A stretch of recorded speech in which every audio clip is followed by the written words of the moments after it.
What is up? We are back. Oh my gosh. This is my third stream, guys. I can't believe I stuck to it. I am back. I'm so excited. Drop in the chat. How's everything looking? Like, does it sound okay? Is the music too loud? Is my mic too loud? Let me know. If you can hear me all right. Today's stream, it's gonna be a good one. I have a good feeling about this.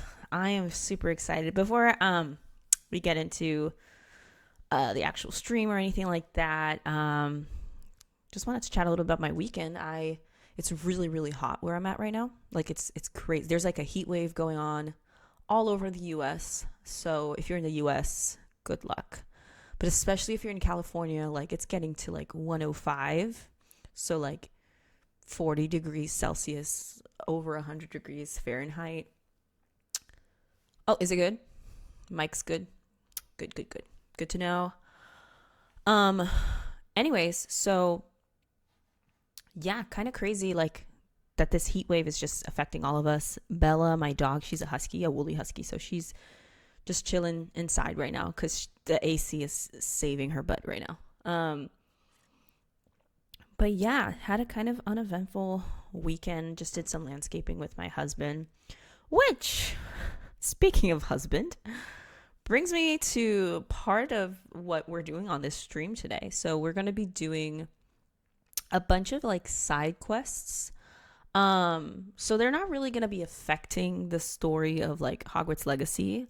But I do think it's important for me to do them just so that I can like level up and like see what's going on outside of just kind of like the main quest.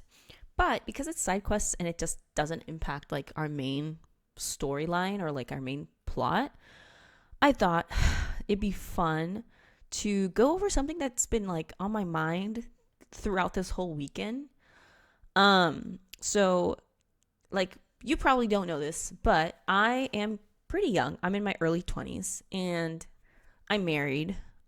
Which is not really common, especially here in the US, for you to be like 24 and already married. I got married. I think I got engaged at like 21. So yeah, I was crazy young, and because of that, like it's already hard as an adult to make friends with people. But I feel like it's also like a little bit more difficult when you're married because like people have like a preconception of what married people look like, or like like, oh, you're not gonna want to hang out because you're married, or boring, or I don't even know what. But basically I was like, what if I join a couple of different groups, figure out different ways to connect with people that are like young but are also married. So like I'm talking about like younger millennials, Gen Z, like people like that, right? So that's what I was looking for. So I joined a couple of groups. I reached out to a couple of different people to connect with, like, again, Gen Z, like young millennial folks that are married. And I one of the groups that I joined is, I'm not going to mention the platform, I'm not going to mention the group name, none of it, like just so that we make sure like I'm not like, plus the people that are posting there usually are posting anonymously anyways, but I still like, in the fair chance that you find the group and find the I don't know the person, I'm keeping everything very anonymous. But anyways, I joined this group, and instead of it being like, oh yay, other girlies that are like married that I could become friends with, it's more of like, wow, people are living very different lives from me, and they're also marrying psychopaths. Honestly, like it's actually insane. So anyways, I thought that for today's stream we could do a side quest Tuesday where I read some of these horror stories and give you my 2 cents, because I'm a nosy bitch, and I have an opinion on everything. So I thought, why not? Let's share this together. And if you have an opinion about some of these stories, if you have an opinion about like what's going on here, feel free to drop in a chat. I'm also going to be posting this to YouTube, so feel free to comment there if you can't watch this whole stream and like catch all of the different stories, because like some of these are like just wild. Like some of these are just insane. So Um anyways, so let's get on to the game, and let's get on to the wild cases. Cool.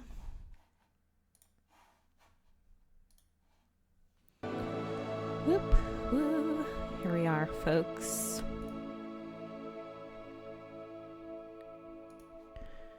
Right. So, just to remind you, if you weren't joining our previous stream, this is us. Look at us. Yay. We are Hufflepuffs. We have been doing some different things. We've done through some battles and stuff in the game. So, yeah, I'm excited to do some of these side quests because some of them are pretty entertaining and seem to be fun. But I'm also excited to talk about these stories because they're just, again, wild. So we dropped off in one side quest where we were helping was it a goblin? To get some of his stuff back. Cool. Now, I'm going to keep walking back, but I'm going to open my phone every once in a while to grab some of these stories. I don't know how to do two things at the same time, though, so we'll see. Hopefully, this won't be too difficult for my brain. Oh,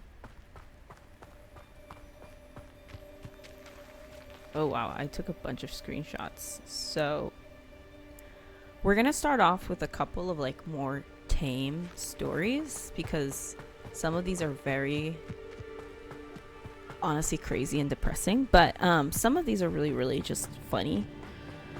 So let's grab, I'm going to try to find one that's, like, not that bad. Hopefully, these spiders and stuff are not going to kill me. Ooh.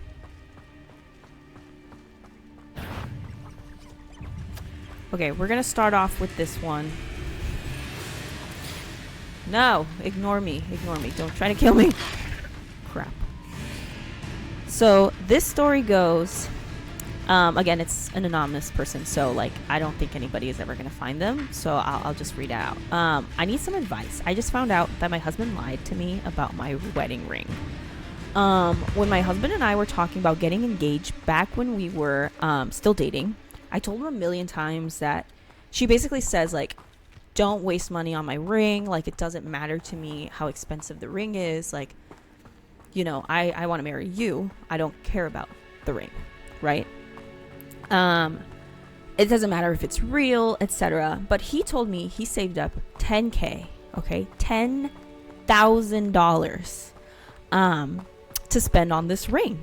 So, and I believed him because, you know, they were making good money, like, you know, well-paid jobs, everything like that. So he saved up about $10,000 according to him, right? And she, like, obviously he proposes. She loves her ring, not because, this is again her words, not because it's expensive, but because, you know, he put so much time and effort into saving up the money, but also like to like buy the ring for her, right? So yeah, it meant a lot to her that he went and picked it out, and you know, it was all special. So later, she found her ring in one of his previous orders on Amazon. Okay, and learned that actually her $10,000 ring was actually a $100 engagement ring that he bought on Amazon. What? That's insane. That's okay. Anyways. He obviously was like saying, he kept mentioning like, oh yeah, no, your ring is like more expensive than our car. Your ring is just like so special, so expensive. I saved up for so long to like buy this ring for you and blah, blah, blah.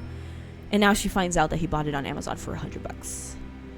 So, it would have never been a problem for me if he'd just been honest about it, or at least not given me this whole speech about my ring being worth more than our old car, etc.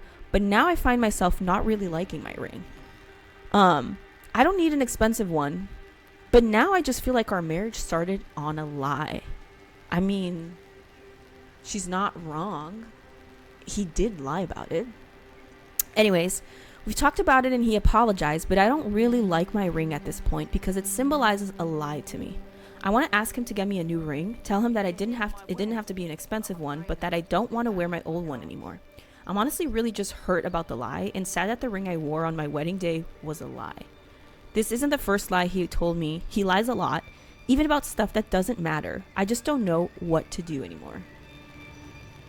Guys, what a wild story. And again, if I were reading from Reddit, right? If I were reading from Reddit, I'd be like, this is just a fantasy story. Like, this is just some crazy thing that like for sure didn't happen for real. But like, people on this platform specifically, like, they have to create an account, they have pictures, they have stuff up there. Obviously, like, this is anonymous, so the person, we're never gonna find out who this person is. But what? Like, this is giving me, if you're following it on like TikTok, who the fuck did I marry vibes. Like, because again, it's what she said. It's not about the actual ring. It's not about it being like $10K or $1,000 or whatever. It's the fact that he like lied about it. Fading. Ramrock's lot called me a fool for believing in the good and wizard kind. Thank you for proving them wrong. Crazy for me. That why would he lie? And then she says, he lies a lot, even about stuff that doesn't matter. I just don't know what to do anymore. Like, again, it's giving me like, who the fuck did I marry vibes. It's giving me like pathological liar. Why would he lie? And apparently like he lies about little things that just don't matter. But to me, like a wedding ring, like it's your wedding ring. Like it's big. It's, you know, for a lot of people, one of the biggest moments in their lives. And so for him to lie, again, he could have just told her like, yeah, no, I ended up buying like a cheaper ring. Doesn't have to tell her like the price or anything, but just like, and the disparity, it's like $100 to $10K, $10,000. Like, it's just such a huge jump. And what did he gain out of that? Like, making her feel bad because he spent so much money on her and the ring, or like, I don't know. Like, I don't know what he gained out of that. But yeah, I think it's just like more about the idea of like boasting and like being like, yeah, look at me. I can't wait to have my things back, especially my paints. Spent so much money on you, and like I got all this money for you. And I can take care of you and stuff like that. So like, yeah, I've been dealing with witches and wizards for years, and we've always got along just fine. Have here some of the comments. Again, I'm not. The comments usually are not anonymous. It's like real people, so I'm not going to like read directly from it.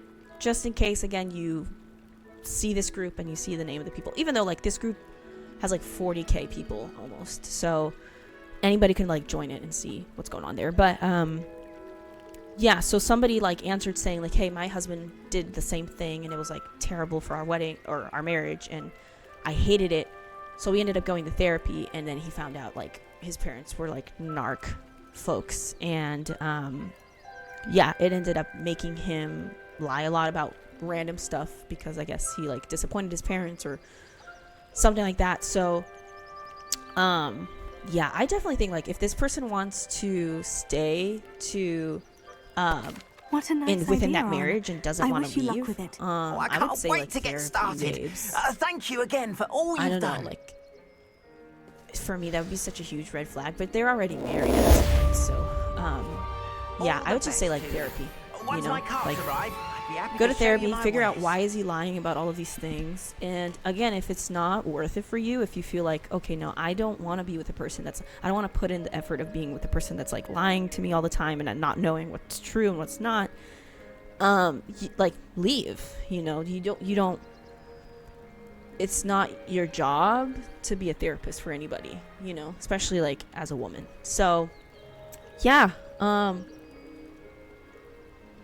wild story. And again, like I said, I don't think these stories are fake. It's not Reddit. So yeah,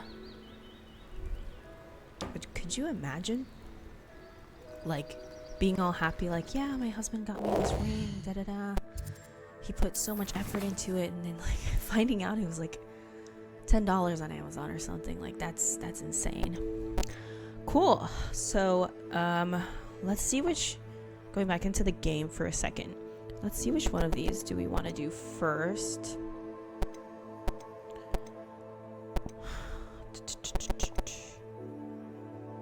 Okay, so let's do the astrolabe since we're already here. Might as well. This is this girl wants us to go inside of the lake to find her grandfather's astrolabe, I think. So yeah. Let me find another story while we're rocking.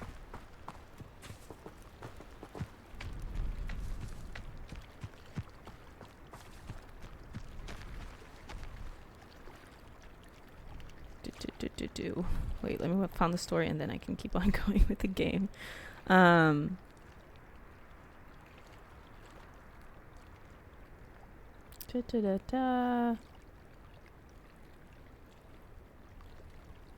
Okay, this one is a little bit crazier, to be honest. But here we go. So again, another case. My husband wants to visit his friend in Texas. He told me today that he's going to a friend's trip, and I got mad because I know his friend is single and just wants to have fun and hook up with a bunch of girls all the time. Recently, I found out that my husband went with him to a strip club in January. Yikes. Which led to a big argument between us. He said he didn't do anything wrong and just went along. But I told him he shouldn't have gone at all to this kind of place and tell his friend, sorry, but I'm married. We moved to a new state 2 months ago, and I don't have friends here. I've never visited Texas, and I feel if he goes, he will drink and hang out with his friend and go have fun with girls. I feel he's being selfish for not telling me to go with him, but at the same time, I worry that I'm being controlling and selfish for not giving him space to hang out with his friend. What should I tell him, and what is the best way to not let him go? I don't want him to go because I don't feel comfortable with that. I know he will argue very badly if I tell him that because he will think I'm selfish and controlling him. So, Grace, what is it you need my help with? Line. I was hoping you could because dive down and on one retrieve hand, a I understand why she family doesn't astrolabe trust lost him during a because he stargazing has cruise. betrayed her trust in the past. Basically, like if you've had a conversation about going to certain places or like, you know, going to strip clubs and stuff like with your spouse, and you're both okay with it, that's one thing. But it sounds to me like he just went and didn't even tell her, and then she found out, and then he had to like make up something, like scramble to make up something to, you know what I'm saying? So like I understand why she doesn't trust him, but I don't know, it's giving me like red flag on his end. What is he hiding, you know? But I don't think that a relationship where you're just controlling where the person is going and never letting the person leave without you is This must be healthy where the Pinch Smedley at family all. astrolabe So, is. astrolabe. So I don't know. To me, it just seems like they're not necessarily like compatible as well. Cause like she seems like she's more of a homebody, whereas he enjoys to like go out and stuff like that. So it doesn't seem like they're like compatible to be in a relationship together. But yeah, I don't know. Like, I just think that she kind of skimmed through the strip club in January thing. Like, did they have a conversation about that? What did he say? You know, like, what was the argument there? And like, why is she so okay with it if it's part of their marriage to like not do those things, you know? So, I don't know. It just seems to me like there's something going on there on his end. I am also like toxica. So I would be like, why didn't he tell me? Like, something's going on. Something happened. And yeah, I just think that there needs to be a conversation going on there so that they can establish the boundaries in their relationship to know like, okay, what's allowed, what's not allowed, and what are things that he can do, and how do they have to like rebuild trust in their relationship, because like at this point it's gone. Like, she doesn't trust him even to go out with friends to like a bar for a couple of hours, you know, which in a healthy relationship is completely normal, right? But yeah, so I don't know, like I kind of feel bad for this person. Some of the comments are saying like, you don't feel like you can trust him while he's with his friends, and you feel like you should be there with him. I I don't understand your concern for him hanging out with his friends. Like, that's, I think, a little too harsh. And that happens very often in this group. Like, they'll just blame the woman and be like, yeah, I don't get it. You're, like, so controlling. And I'm like, she literally went to a strip club without her and didn't tell her. And she only found out later. So, yeah, I don't know. Seems a little sketch to me. I should let Grace know that so yeah, I don't know. I wouldn't be so harsh on her to the point of like, yeah, no, you have nothing to worry about. I don't get why you're so controlling and da-da-da. But at the same time, I'm like, you're going to have to rebuild the trust there, because it's completely unfeasible for him to just be at home all the time with you. Or if he goes out with friends, you're the only woman there. It's also like awkward for you. So yeah, I don't know. I kind of feel bad for her. I hope, like, therapy babes. All of these cases are just like, at the end of it, it's like, some of them are like, no, yeah, leave. Just leave. But all of these cases, the more tame ones, are just like, therapy babes. Just go to therapy. Both of you. Go to couples counseling. Do something, like, because this is not normal. But yeah. Thoughts?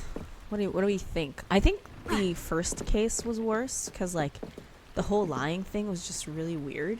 Hello, Grace. This one is just like, seems like he did something, like he made a mistake that for me would be a big red flag and a big deal. But like, maybe for them, they could have a conversation about it and like get to an understanding and like build trust again. So I don't know. I feel like the first one, the guy's giving me like narc vibes, whereas the second one, it just seems like they're young and he's making silly mistakes, and she doesn't trust him anymore. And I honestly, if I were in her shoes, I wouldn't trust him either. So, yeah, crazy. Wish you the best, boo. I don't know who you are. I don't know where you are, but yeah, I hope you guys get to a better understanding in your marriage. Cool. So, back into the game. How incredible. Did you find the astrolabe? Okay, I did. Should we say, I did, here you go. I did, and it's yours for a price. I did, and I'm keeping it. No, I don't think I'm going to do that. I'm just going to say, here you go. Because we are nice humans. I did. I hope it makes your father happy. It will. I can't wait to see his face.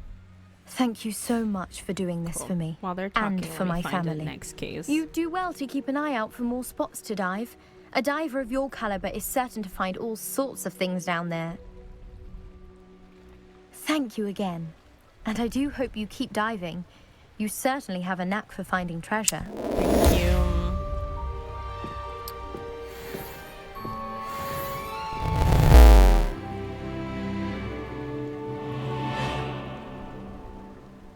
I feel, going back to the case we were just reading, I kind of feel bad too, because she doesn't have any friends.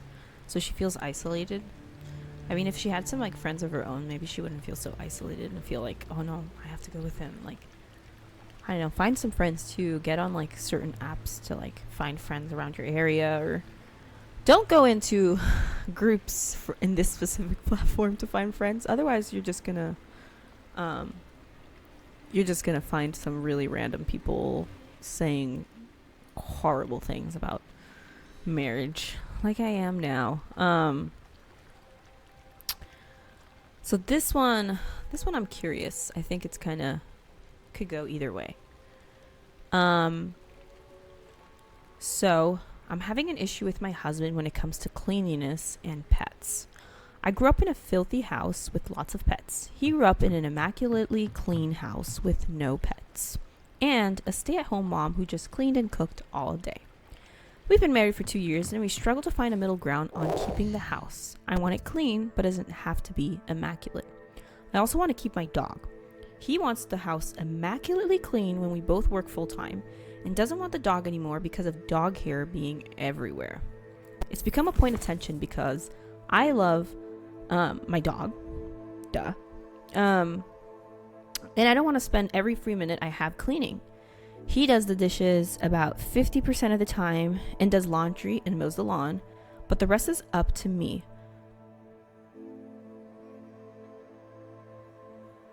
Red flag.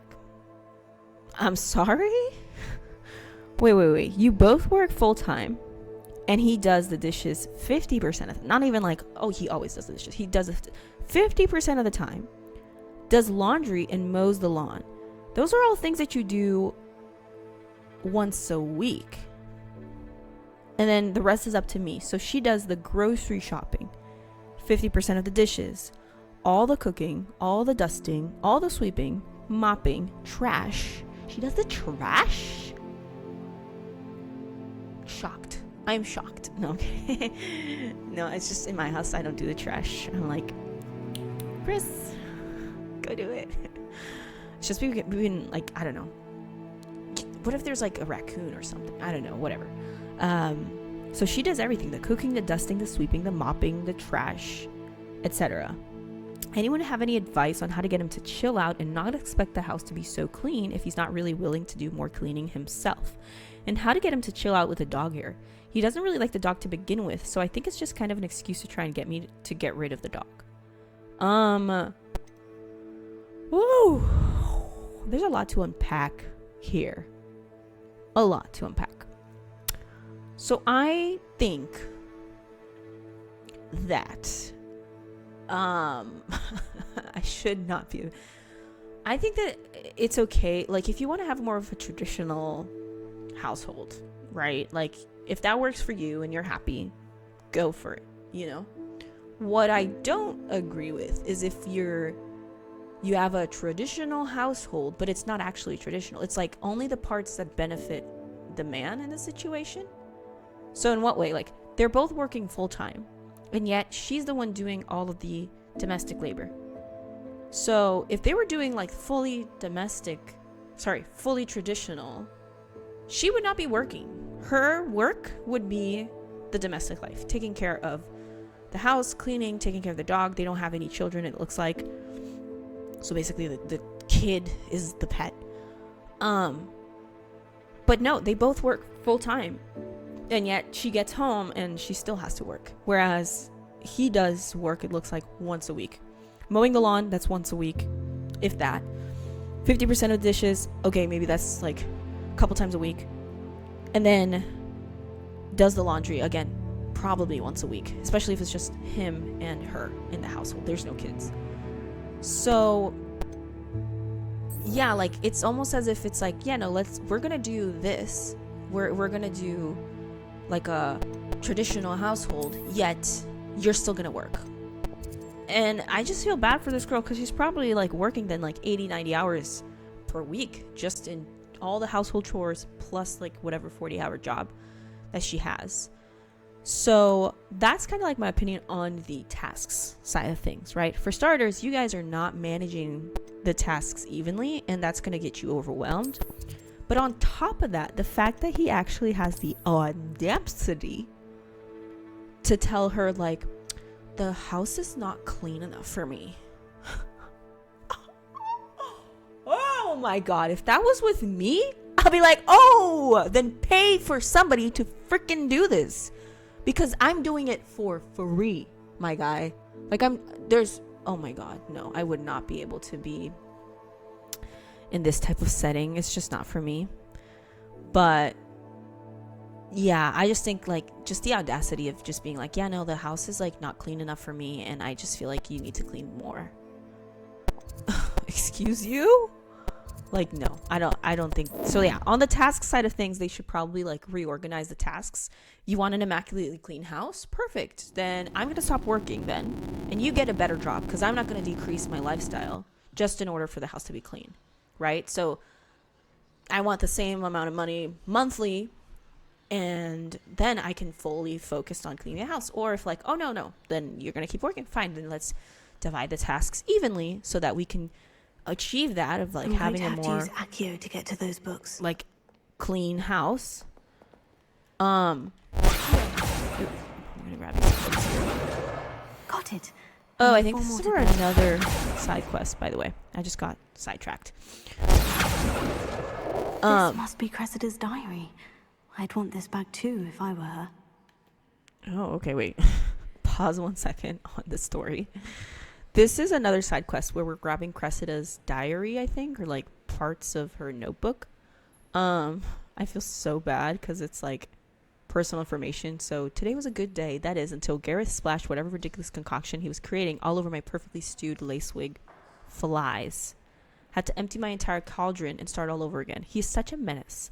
Thinks he knows everything there is to know about potions, always disrupting Professor Sharp's class with his experiments. I'm utterly convinced that if he wasn't Professor Weasley's nephew, he would have been expelled by now. Ooh.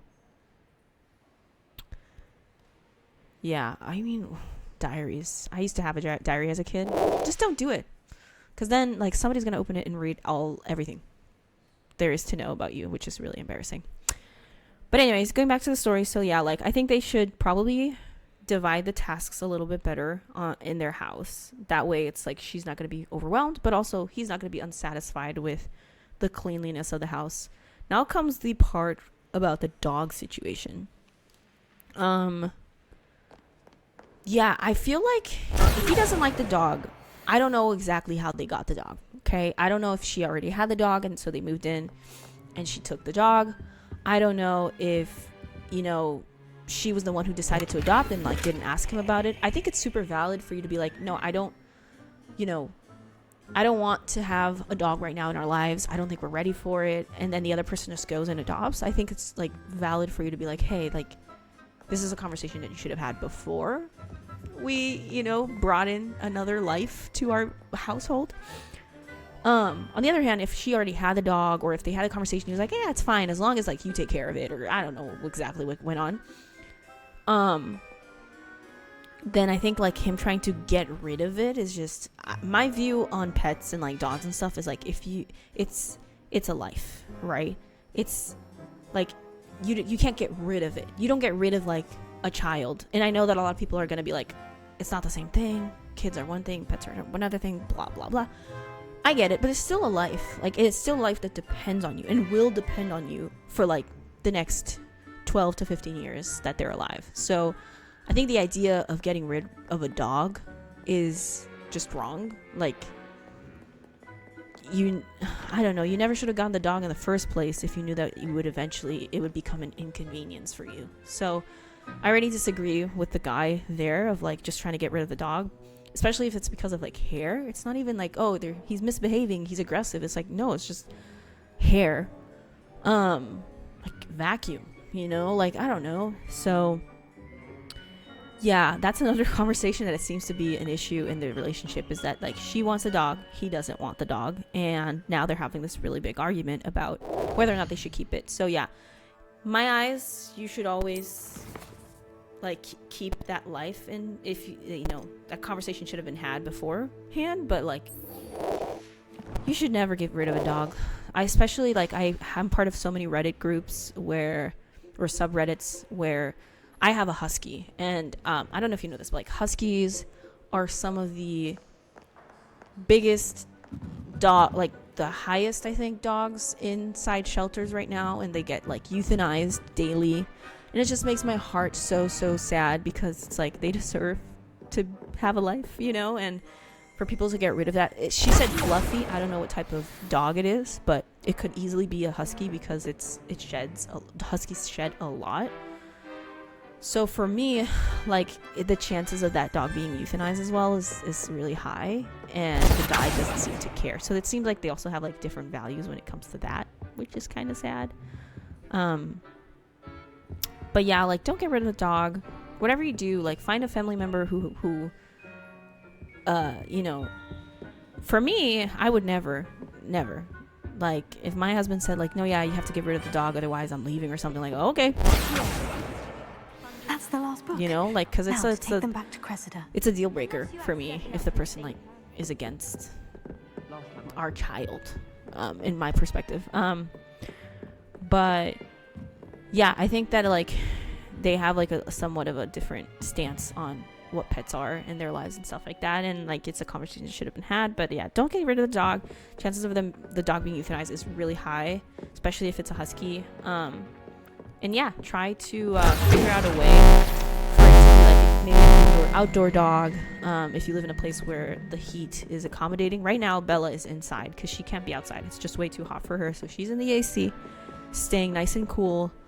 But yeah, like, don't risk or gamble your dog's life just to like accommodate for somebody's like needs or something like that. Try to make her an indoor outdoor dog, especially during the winter if you want. Maybe you can have like a little doggy door. My dog prefers to be outside. She likes running around. She likes going into like the grass and stuff like that. During this time of the year where it's summer, she prefers to stay inside because it's cooler.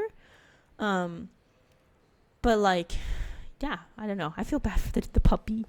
It's a little puppy. So here are some of the comments on this situation. His house was immaculate because his mom didn't work outside of the home. He can ask that you work and contribute money while also keeping the same. He can't ask that you work and contribute while also keeping the same standards as a housewife. If he wants it immaculate, then you can step up with his 50% of the. Then he can step up with his 50% of the housework. I don't know why I'm not able to speak today. He's treating you like you're his new mommy and expecting you to act like her to the extent of getting rid of your dog because she would have. He needs to step as a husband because right now he's acting like your son. Oof. That is a really good perspective. Yeah.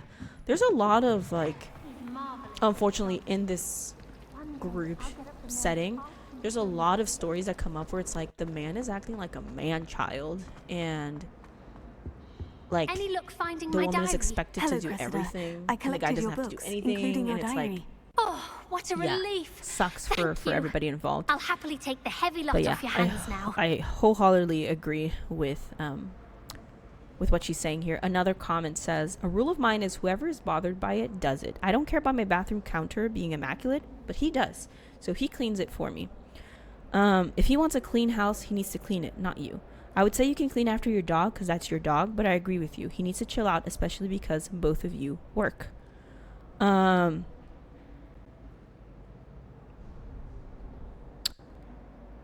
Okay.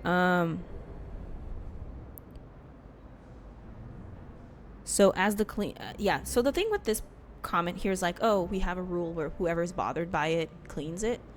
I think the problem with that is that a lot of times it's like, what if you're the one that's always bothered by everything? Then you would just clean everything all the time. Like, let's say, oh, I care about all of the counters, like all our dining table, our countertops, everything to be clean, and he never cares about it, let's say, and like I would end up having to clean everything and doing all of the household work, and they would not do anything.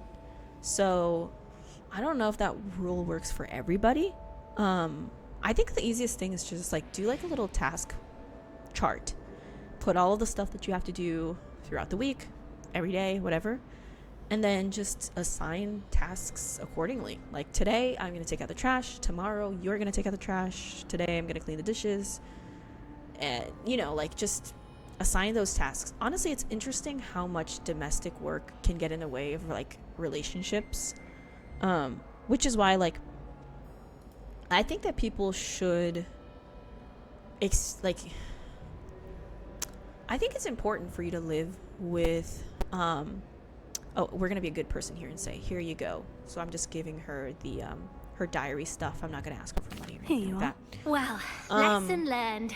I certainly won't be I think it's practicing important for you to in the have that library experience of again living with your anytime partner soon. before you get married to them, Now, because to work a lot out of where I times went you wrong, don't get to know that perhaps I side of should them, start like their brushing personal up on my hygiene, Latin. their like cleanliness, everything like that, until Thank after goodness you some people are live just together. I know that there's some statistics Certainly out wouldn't there want where it's like, anyone oh, but when me you live reading my together and get diary. married, like the chances of you getting a divorce is higher. But I just feel like it's such a huge part of everyday life that if you have very divergent ideas of what cleanliness, domestic tasks and stuff like that are, that you could easily break up. You know what I mean? So like I feel like it should be a big part of the conversation. If there's some like religious reason why you can't live together beforehand and yada yada stuff like that, then at least have like really in-depth conversations about it. Maybe ask even people who live with your partner, like, what is he like, what is she like, what are they like, with the cleanliness of the house. Do they keep up, do they not, like, and having like those type of conversations I think are so important, because I honestly, like, a lot of for me and my husband, a lot of the conversations we had at the beginning of our relationship, like that came up, struggles and whatever, were related to domestic life and like how to keep the house clean and who's gonna do what and what matters to one person, what matters to the other. So yeah, like it's totally valid to have that conversation. I just don't like the connotation of this case specifically, because the connotation of it is like, yeah, no, you're the woman, therefore you have to clean everything, do everything, but also like my standard is up here, so you're not meeting my standard. And it's like, bro, grow up. You know, you're an adult, you live in this house with your partner. The least you can do is do 50% of the work, because it's your home. You're not helping out your partner, you're literally just doing what you should be doing anyways. So yeah, I think this is a case that I feel like would probably bothers a lot of people out there, a lot of women particularly. But yeah, let me see.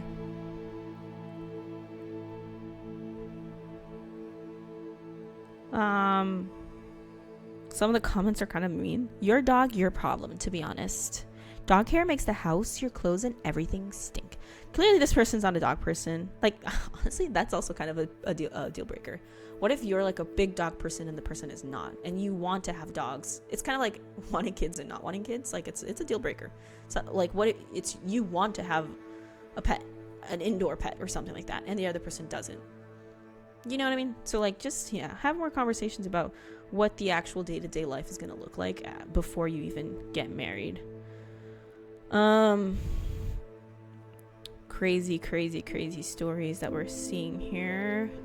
Wait, before we get into the next story or the next case, let me see if I can find. So let's go to the hidden herbology corridor. I don't know if I did this last time, so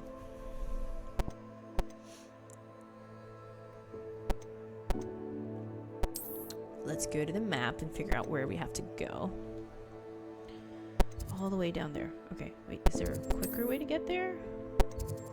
There is not. What are these side quests? Oh, okay, wait. Let's do the Gobblegots. I didn't say anything. Let's do this one here, because it seems like we're a little bit closer. Ta-ta-ta.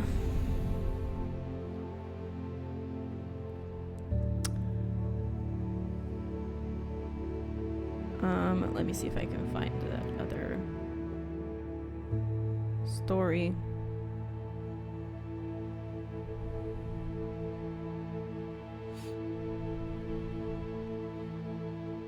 I'm kind of like scrolling through as well. Like, I took screenshots of some of the stories that I thought were like, okay, this one is kind of weird and I want to talk about it, but some of them are just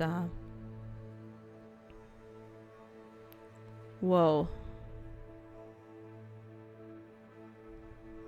Oh, this one is interesting. I'm kind of curious what you have to say, like, if you're watching this now, what y'all think about this situation. Because, like, honestly, I was kind of like, what the heck? So, let's go back into the game. Am I being weird? Note, I'm not married just yet. So, again, anonymous person wrote this asking for advice in this group. I'm getting married in a few months and will be moving to live with my husband in his house. He was previously married, and this house was his dream home with his previous wife. He's made it clear that it's a deal breaker for him to move to another house because this is his dream home. Okay, so far so good. This past weekend, the ex-wife came over to his house while we were out, with his permission, and picked up a few things, and it just didn't sit right with me. He has keypad doors, and I really don't like the idea that if I'm going to be moving into his house, that his ex-wife and any other girl he's given the code to wait, what? That his ex-wife and any other girl that he's given the code to has access to it as well. I want to ask him to change all the locks and or all the keypad codes, but don't know if I'm just overreacting. Thoughts? I don't really feel like it's ever going to feel like my home, just like I'll be living in his house where I am his guest, but he doesn't see it that way. It's not a deal breaker for me, but it's also gnawing at me. Thank you all in advance. I'm excited, but also pretty nervous about this journey. So this story to me, this case, this situation here, shows to me that it's not just the men that are not acting well in the head.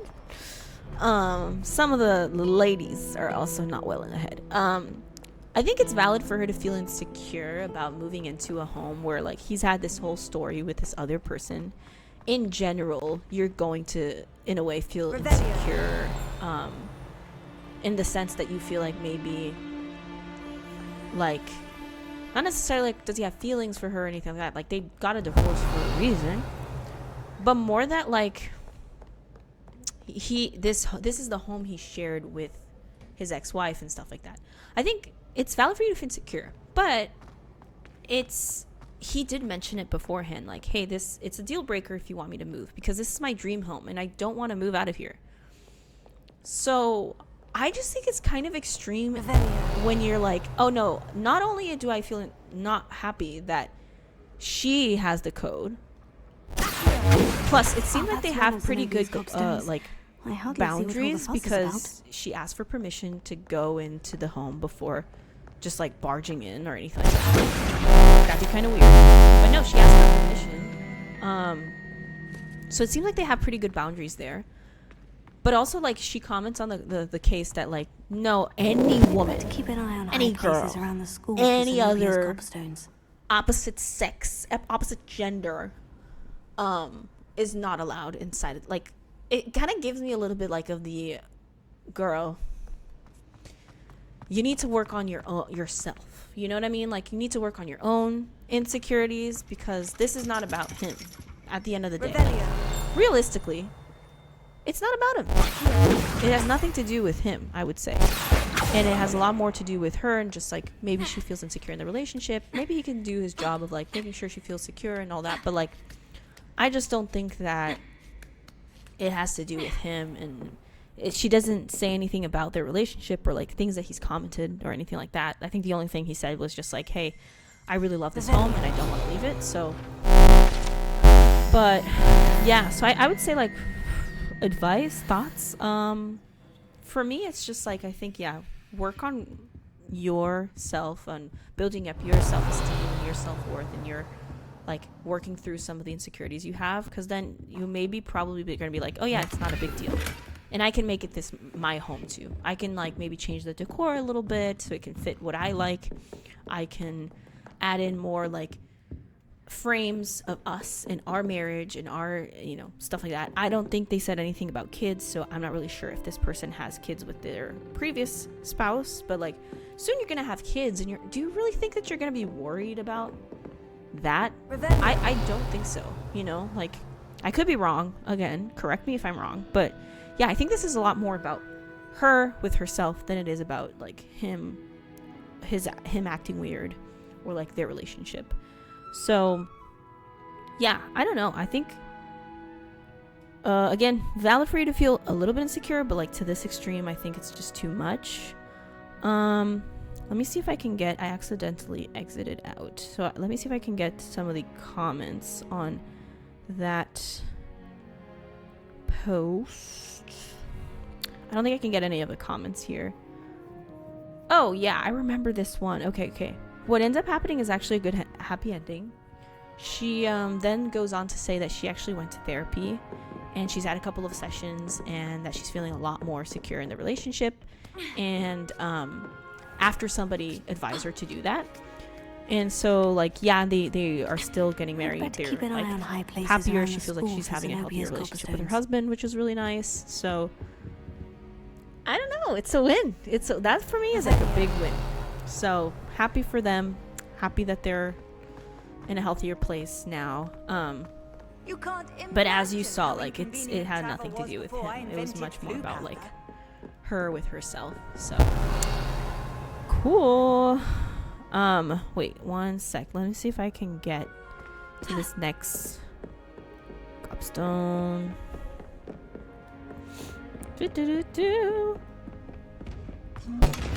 Oh. Oops.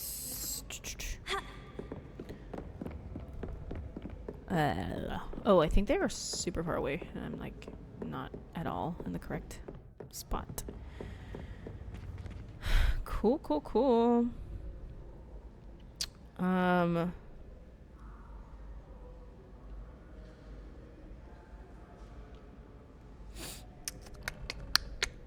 I'm trying to find another story here. Give me one sec.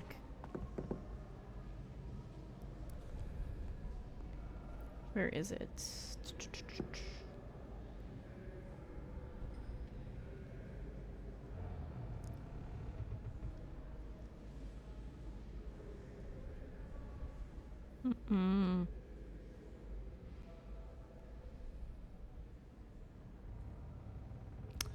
This one is like insane. I've always said like I honestly feel like this one's fake. But like I said, I feel like none of these stories can be fake because of the context of like how you are able to upload and stuff like that here. But anyways, Hi everyone. I have a weird issue. My husband will not brush his teeth without me. What? That makes no sense. Wait, like I don't. So like when I first read it, I was like, maybe I misunderstood what she's saying, right? So like, hi everyone, I have a weird issue. My husband will not brush his teeth without me. I've been working with him on this for years, and regardless of how bad his breath can get, oh my god, he won't brush them unless I'm physically doing it with him. On his days off, it's not too difficult to go through the process, but he works nights. He goes to bed before I wake up, and once he's out, there's no waking him up for 6 to 8 business hours. If I leave before he wakes up and ask if he brushed, he'll say yes. But the plaque on his teeth are still there! Ew! What the fuck? What? Oh my god. No, wait, what? Oh my god. Oral hygiene is not really an ingrained thing in his family. They all have issues with it. His gums bleed every... Oh my god. Wait a second. Let me... I'm just gonna... What the... I'll be honest with you guys. I read the first paragraph and I was like, okay, yeah, I'll screenshot this and we can read through the story. But I didn't read the whole thing because it's kind of like a little bit long. What the fuck?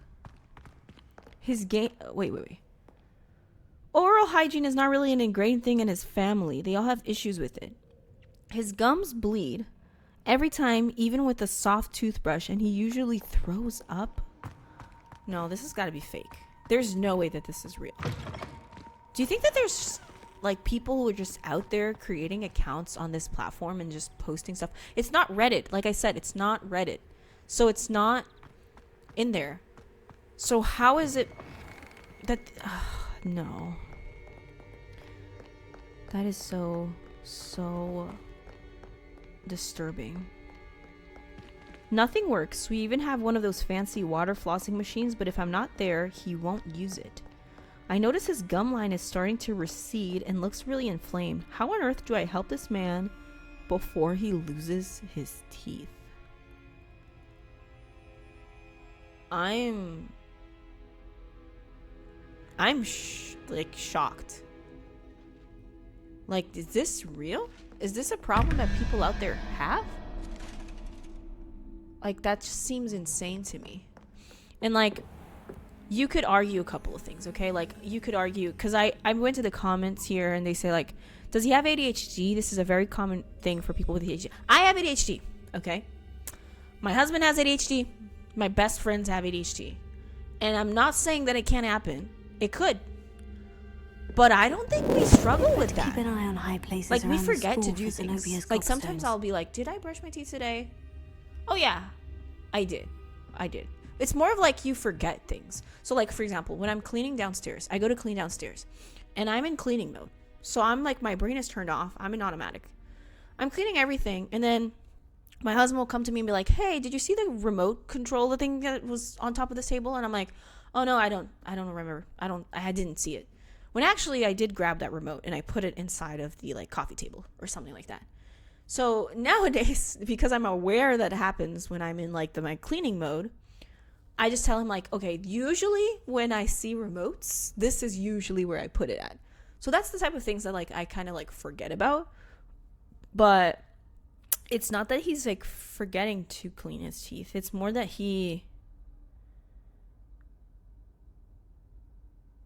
I just think he just doesn't do it. And like, I just couldn't imagine. Oh, I couldn't imagine, like, I'm sorry, like kissing somebody that just doesn't brush.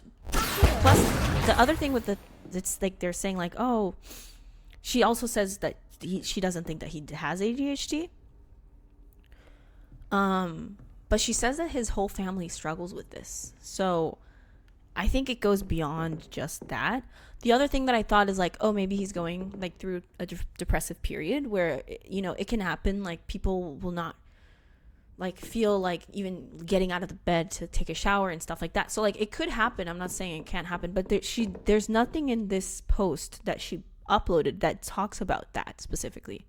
And so I just think that like, oh my, I don't know. That's just such a hygiene in general, oral hygiene, but hygiene in general is just like such a deal breaker for me specifically.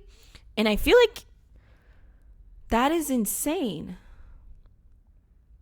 That is crazy. Then one of the comments said, okay, this is kind of mean, but whatever. For the engaged, not yet married ladies, please alter your non-negotiable boundaries list. Before you choose to marry someone, ask them about their hygiene if hygiene is important to you. Yeah. I just think that, like, for some of us, I didn't even know that was a conversation that we had. You know what I'm saying? Like, I wouldn't have guessed, you know? But maybe I'm just being blind here. Wow. But that's pretty crazy. I don't know, like, advice, I would say maybe like some of the people said like, hey, have you tried going to the dentist with him, and like talking to your dentist and having the dentist have like a scared straight type of conversation with them. So like basically letting them know like, these are the repercussions if you don't brush your teeth. Because if it is true that potentially, let's say he has ADHD, right? Something that helps me to like do something is to know the repercussions, quote unquote, of something, or like know that like this is gonna happen if you don't do it. So it adds like some pressure, so that it motivates you to do something. So, like, I don't know, like editing for me, like sometimes editing can be pretty long process, lengthy process, and I'm like, no, but I need to have this video up by Friday, right? So like it adds that motivation, that pressure for the person to be like to do it. So yeah, I think that's a pretty good advice. Like maybe going to your dentist and having a talk with the dentist beforehand and letting them know like, hey, this has been going on in our lives. I need your help to kind of like motivate this person to do this. But like, wow, that is crazy. Another person was kind of harsh. They were like, is this a man or a child? That's kind of harsh. Like, especially if you're talking about somebody's husband. But I just think that like, oh man, I don't know. I could not imagine myself kissing somebody who like hasn't brushed their teeth in a week and has plaque on top of their teeth and like their gums are receding and bleeding. That is crazy. Like really, I didn't think that people went through that, but like here we are, folks. Like people are actually going through this. So yeah, I don't know. Talk to a dentist. Then if you think that there's something more involved in the situation as well, like you notice that, oh, actually he hasn't been motivated to take a shower, he hasn't been motivated to do X, Y, and Z and stuff like that, then maybe there's more to this. And then yeah, I'd probably say like, let's visit a therapist. All of these cases are like, hey, let's therapy, babes, just therapy. Next time I'm gonna like, the go live notification for this is gonna be like, take a shot every time I say therapy, babes. Cause like, yeah, that's pretty crazy. Wow. Really crazy situation. Doesn't think it's possible, but like, yeah. It takes a lot of time and patience. So if you don't also have the patience to deal with the situation, like, that's valid, that's fair. It seems like she is, though. She's willing to do a lot more than I would be willing to do. But yeah, so good for them in that situation. Hopefully they figure it out, because I think it's also not fair to her to have to deal with that. So like, I don't know, kind of weird. I'd better keep an eye on high places around the school cool, for cool. gobstones. Okay, we're still looking for gobstones for... I forgot her name.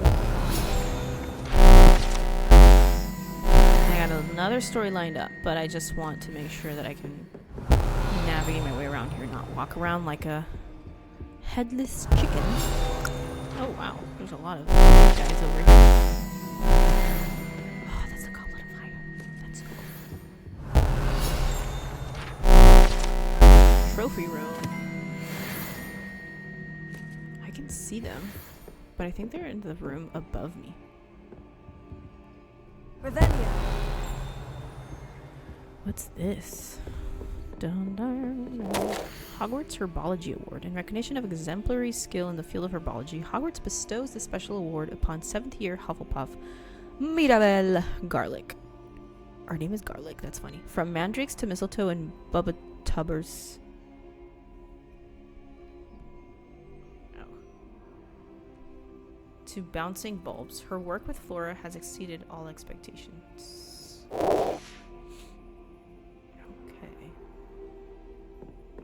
Revelia.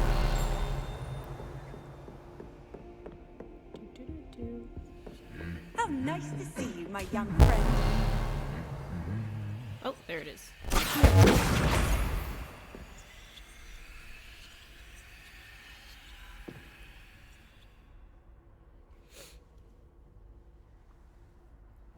Okay. Ow, ow, ow.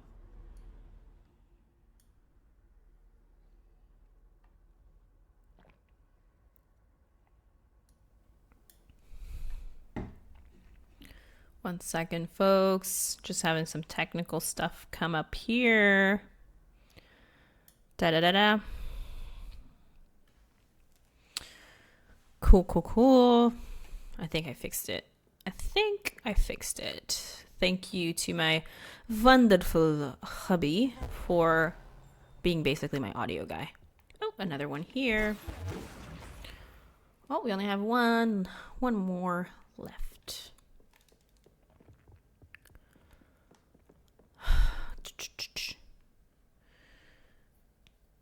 Okay.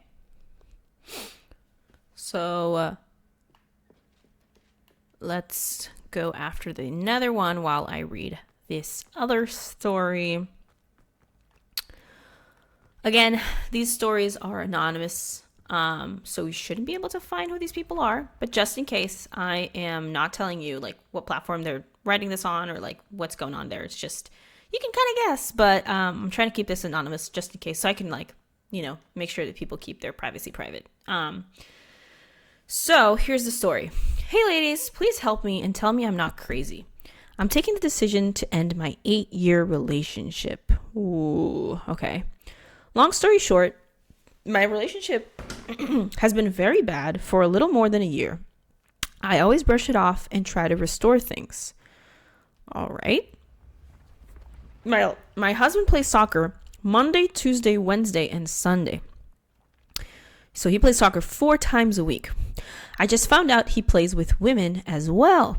So I actually rarely spend time with him. I can't remember the last time he has taken me out alone. I can say that the only thing that maintains us together is that we have 3 kids. Ooh, that's rough. Anywho, I found out he has an IG account that is for his soccer team. Then tell me why I am blocked. Okay. Keep an eye on high places around the school for Zenobia's gobstones. Okay, yeah, make sure I'll do that. Okay, so she's blocked. So this could be, I'm not going to judge the situation. Oh crap, I got out of it. I'm not going to judge the situation because it could just be that that maybe she's like a little bit toxica like I am, and then he thought like, no, she's gonna freak out if she knows nothing's happening. It's just I know her and she's gonna freak out if she sees that there's women there. So I'm gonna block her just so that she doesn't freak out and like create chaos. I still don't think I agree with that method. I think like, hey, let's work on these trust issues that are going on with our relationship instead of lying. But you know, to each their own. I'm not gonna judge it. I confronted him about it and he says it's not his, that it is his brother's account, But then why would I be blocked? Okay, that's sketch. So he's not admitting that the account is his. He's saying that it's his brother's, but for some reason she's blocked. So either it is his brother's and actually his brother hates her, or he's lying and he's hiding something. Cool. Secondly, yesterday I told him I was leaving, and at first he was like, whatever. But then when he saw me packing, whoa, okay, wait. So, wait, we're leaving? What is going on with this relationship? That's crazy. His brother's account, blah, blah, blah. Okay, wait. Yesterday I told him I was leaving, and at first he was like, whatever. But then when he saw me packing, he had watery eyes and just said to please not end the relationship. But I feel like I am just getting manipulated and nothing is going to change. So I left, but I was very scared that I might be making the biggest mistake of my life. So I drove up and down with my kids last. Off on another adventure, are we? Oh my God. Every time I need a break from that, I just start playing because I'm like, oh, that's crazy. Wait, she drove up and down the street with her kids last night. No, man, that's not okay. And I got home around 12 a.m. That, okay, wait. Pause for a second in the case. Like, why would you bring your kids into this situation? You know what I'm saying? They didn't do anything to deserve to be going through this situation, you know? Like, why would you involve your kids? And then she says she gets home at midnight. Her kids are in the car thinking like, hey, we should have been asleep. I don't know how young their kids are, but like, we should have been asleep a long time ago. I have school in the morning. Like, what are you doing? What the heck? Okay, I'm sorry. Just some red flags are coming up on both sides of this relationship. What the heck? So she drove up and down with my kids last night, and I got home around 12 a.m. He wasn't home yet, so I just went into the driveway, and as he was going into the driveway, he gets a call from someone.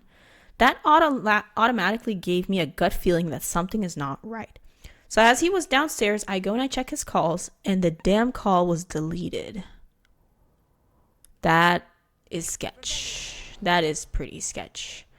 So I confronted him, and he denied it. He said that he doesn't know why the call got deleted. But the look and tone he had was just so off to me. He has cheated in the past. Oh my God! Oh. Oh my God. Come on, bro. I'm sorry. I'm laughing because like I laugh when I'm nervous, okay? And I just think you should have led with that, Mrs. Whatever. Like, you should have led with that. He has cheated in the past, so there's reason to not trust him. But what are you doing, bro?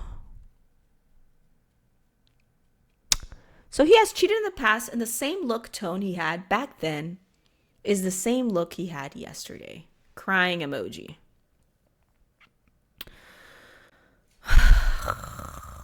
Guys, please tell me I am not overreacting.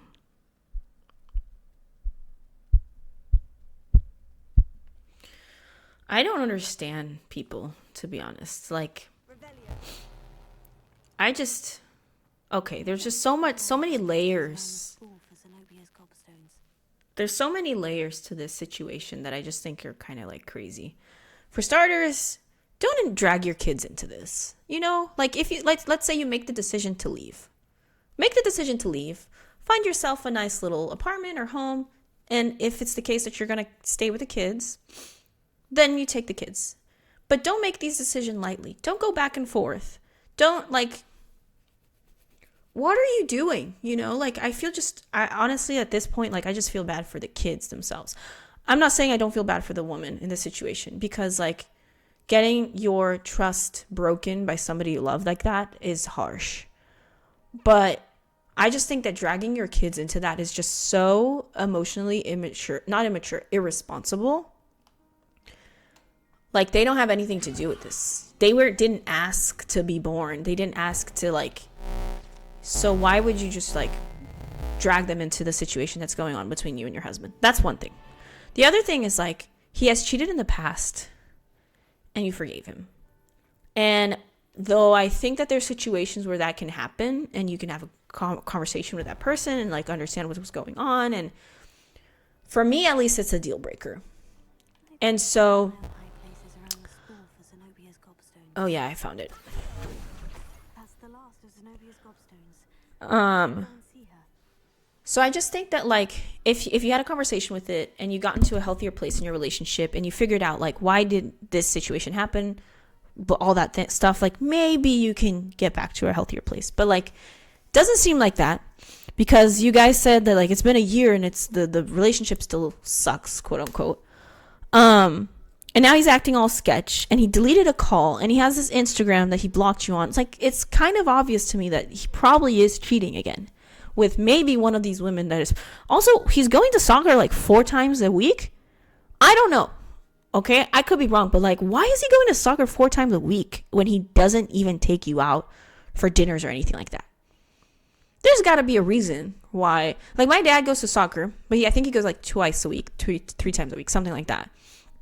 And he makes the time to go out with my mom and do stuff with just them, like as a couple. So like, if he doesn't have the time for you, why does he have this whole time for soccer? Unless it's not just soccer.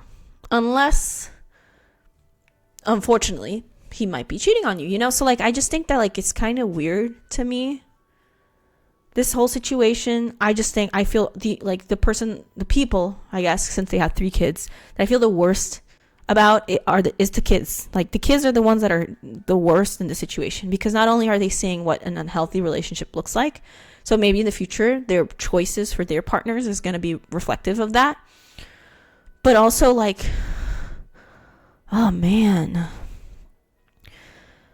So he's cheated on you once. It sounds like he's cheating on you again. I think, unfortunately, you're right. You are going to have to end this relationship for the sake of yourself, but also for the sake of your children. You know, they deserve to also know what a healthy relationship looks like. Now, I'll also pause here and say that some of the behavior that she had in this, that she was talking about, was not really healthy either. So I think like, also like, say it with me, therapy, babes. Yes, I'm gonna take another shot here. This is just water, but still. Yeah, I don't know. I just think that like there's some stuff, some issues or whatever that you have to you have to work through on your own. So maybe some like insecurities, maybe that's even patterns in your family that you're trying to recreate in your relationship that are not healthy. But like, yeah, you deserve better. Your children deserve better. And yeah, this guy sucks. I'm sorry. Your husband, he sucks. And yeah, I think the first time around should have been a big red flag for you, especially if his behavior didn't change after it happened, you know. Let me see it. What are the comments? Oh yeah, somebody says, "Oh honey, I'm so sorry. Trust your gut." Somebody else said, "Fool me once."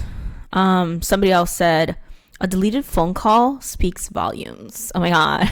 That was so good, because you know, like, deleted means like kind of like muted, but then it speaks volumes. Funny. Anyways,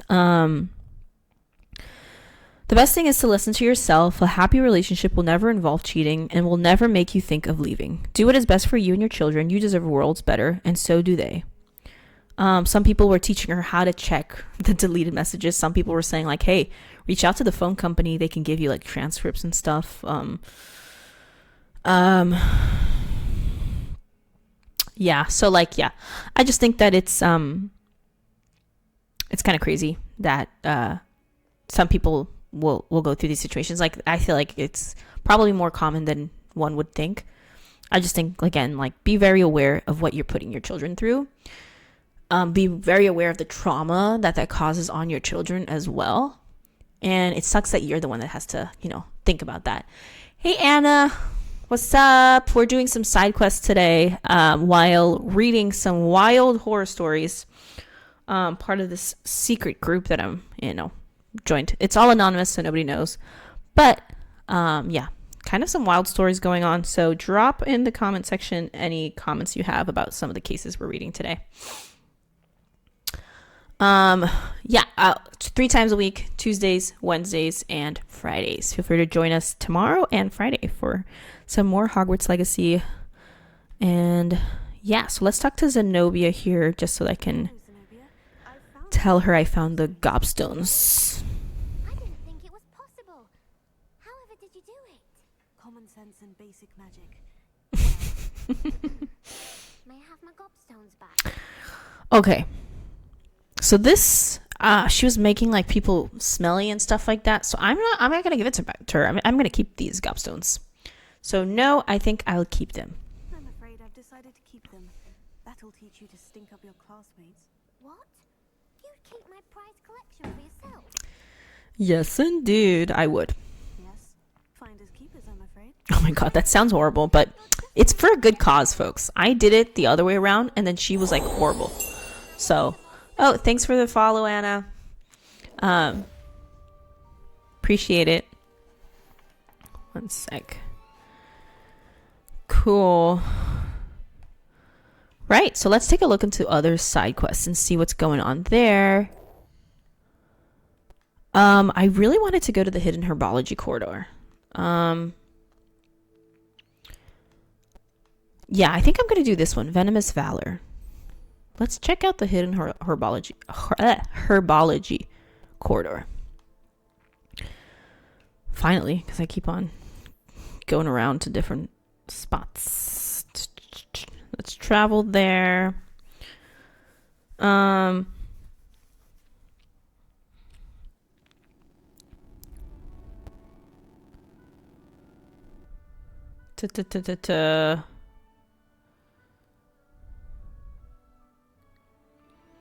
Let me see.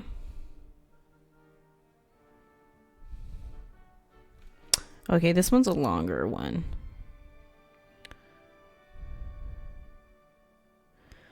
Let me see if I can find it.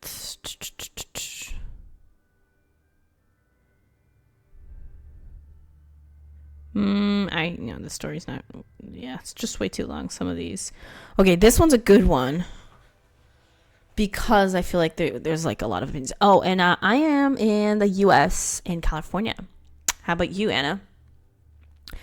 So this story is a wild ride, and it starts off by saying, should I cancel my wedding? That's how the story starts. So should I cancel my wedding? Here we go. I'm in this group because I am already married.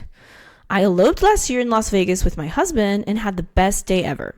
That said, my husband, not me, still wanted to have a normal wedding with our families. I agreed because it was really important for him.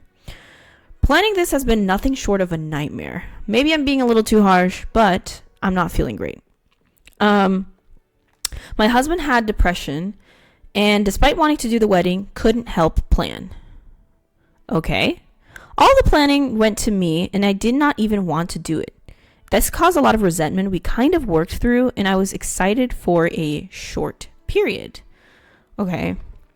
I just think it's kind of like sucky, like that the other person wanted this and then just dumped all of the work on you, you know?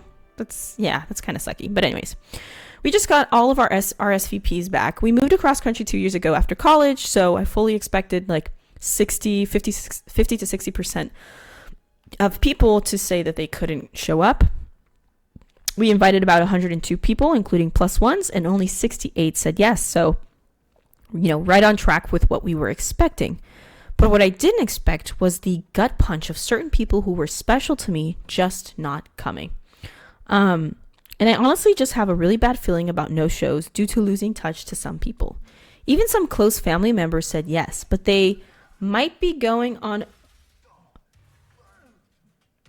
What the heck? What the heck? Mid reading a story and these guys just start blasting at each other right now. Does it get all back together, or? I mean, I'm assuming it does. But yeah, I don't know. I'm gonna keep walking. Have fun, guys. Cool.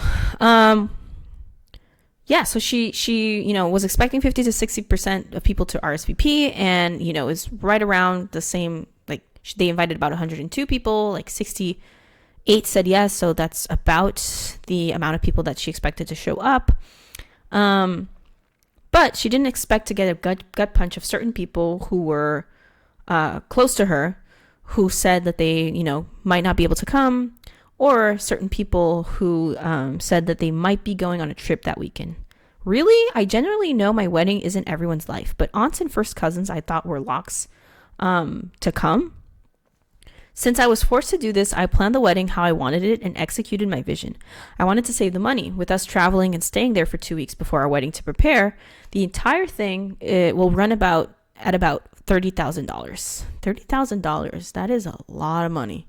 But I know that, like, weddings are crazy expensive. My husband and I got married in Brazil, and we still, like, spent a shit ton of money. Like, it's just so crazy how expensive that industry is. But yeah. 1 second. There, I'm just having some technical stuff come up again. Don't mind me. Just a brand new streamer showing up, trying to do her stuff all together.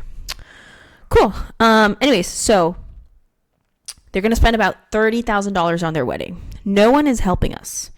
We got engaged in 2021, so had a long engagement and have good jobs, but I feel sick thinking about spending so much for an event I do not want for only about 68 people, and maybe less if some people don't show up. Almost everything is paid for, so no money back, but maybe no more money, maybe she's not going to waste even more money, and I can keep my pride if she cancels her wedding. I guess I am looking for encouragement. I don't want to fight or resent my husband, but this is so hard for me and not what I wanted at all. This one is harsh. I just think that, like, it wasn't even your plan to begin with. I probably would still go forward with it, just given that you already spent the money. So, but I think I would probably have a pretty solid conversation with you're already married, so, like, conversation with the husband and be like, I cannot do this alone. Also, it kind of sounds like you already did everything, so there's gonna be some resentment there, but, like, I cannot do this alone. I did not even want to do this in the first place, and I need your input. I need your help, because, like, it's all feeling kind of, like, worthless for me at this point. Like, people that are important to me are not showing up. You know what I mean? So I think the minimum that could happen in this situation is for him to help out in some way, by at least, like, being there to support you. Because at the end of the day, I think, like, obviously mental health is such a big thing, especially, like, amongst men. So just making sure, like, is he going to therapy? If he needs medication, is he taking his medication? Or is he actively doing things to, like, kind of be there for you as well, and, like, be there for himself in a way? I understand being supportive, so, like, 100% be supportive. But I also think, like, it's not fair to you to expect you to plan everything to fulfill his dream. Does that make sense? Like, yeah, I just don't think that, again, I don't think that that's fair to you. So it sounds like it's already a sealed deal in the sense that the money has already been spent. But if it's not that much, maybe, like, cancel it. But if it's, like, most of it is already planned out, like, most of it is gone, I would probably just stick to it and, like, try to get some support from your husband in this situation, like, letting him know, like, I'm just frustrated because of X, Y, and Z is not coming. And I mean, it always happens, like, it always happens in weddings where you expect certain people to show up and they don't show up and you get disappointed.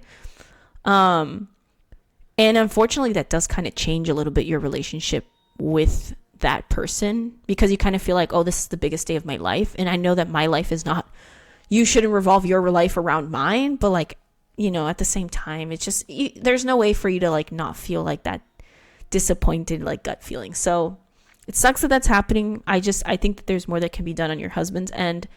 of like supporting you and helping you plan, at least to a certain extent. And I think next time when a big decision is coming up, so like let's say you don't have a house yet and his dream is to have like a specific house, but it's a pretty big extensive process of purchasing your first home. So but he feels like, oh, he can't help you because, you know, of his mental health, he can't help you, then I think it's time for you to just say no. Because a lot of times us trying to be the good guy, we end up being the worst guy. You don't want to build resentment against your partner or like your husband. So like, yeah,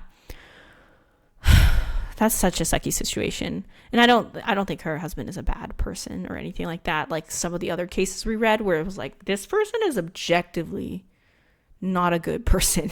No, this is just like something that's out of his control as well. I think he shouldn't have put so much tasks on you. So yeah, go to therapy, people. Yeah, like just, yeah, do it. It's going to help your relationship. It's going to help you with yourself. So yeah, therapy babes. Let's count how many times. Let's put a poll somewhere around here of how many times I said therapy babes during this. Okay, let's read some of the comments. So I think you already being married may be a factor in people's sense of how important the day is. They should show up and to support you and celebrate your love anyways, of course. But a recommitment ceremony isn't a drop everything and be there for people as a wedding day might be. The important part has been done. You deserve love and support and to have a fantastic day, but you may have to mitigate your expectations. If you keep running up against the questions of why is no one there for me as much? Why am I not being treated as a traditional bride? This is why. The usual tensions and mix of uncertainty and hope that come with a traditional wedding aren't there. I think that's a little harsh though. And then she, the OP responded to this saying, our elopement was a secret, so nobody even knows. So for all intents and purposes, people think that they're not married. So yeah, I don't know. I just think that's a little bit harsh to say. Like you have to manage your expectations. Like it's a pretty big deal. It's easy for somebody to say when, like, let's say everybody that they wanted showed up for their wedding. You know what I mean? So yeah, I don't know. I understand her disappointment. We had the same thing planned. We got eloped and we wanted to do a big wedding. And then I started to think about how I was the only one planning or people weren't RSVPing and I didn't feel like wasting our money on an event that has already happened. So after a lot of deep talks to my husband, my husband understood and we decided no big wedding and we were doing our honeymoon instead. Honestly, that is such a good idea because then like there's no quote unquote waste of money or like all the money that you would be spending. Like imagine, okay, that's way too much for a honeymoon. I would say like 30 grand, but like imagine how much you can do with $30,000 if you like, you know what I mean? Go to the Maldives or like do something super, super radically amazing. Like I'm sure that that's going to be a much more enjoyable experience than going through with an event that you did not want and just having it in your head that like, oh, X, Y, and Z person didn't even show up. So yeah, that's a pretty good thing.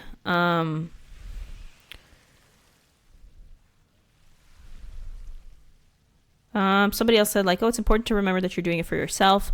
Again, not bad advice if it were true, right? She said so herself. She didn't really want to get married and do a big wedding. So technically it's not even for her. It's more like she's doing it for her husband. So yeah, kind of a difficult decision there that they have to make.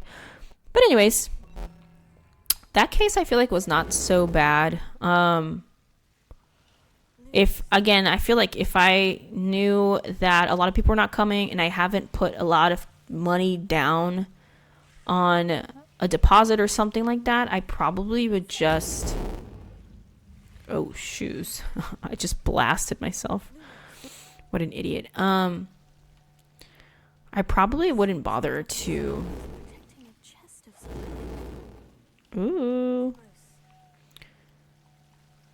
to keep the wedding. Oh, crabs. I'm just gonna try to... Oh, there we go. Just trying to get this place lit up so I don't get eaten by all these little devil snakes. What's this? What's going on over here? Looks like nothing.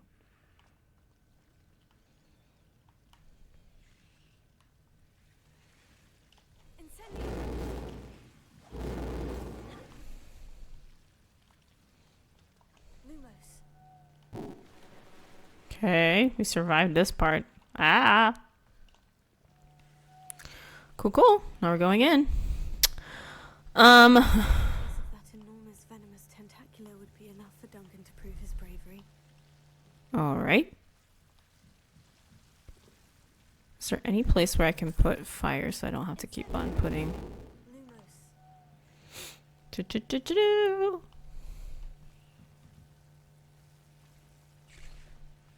Is this thing gonna eat me or something? Oh, looks like it didn't.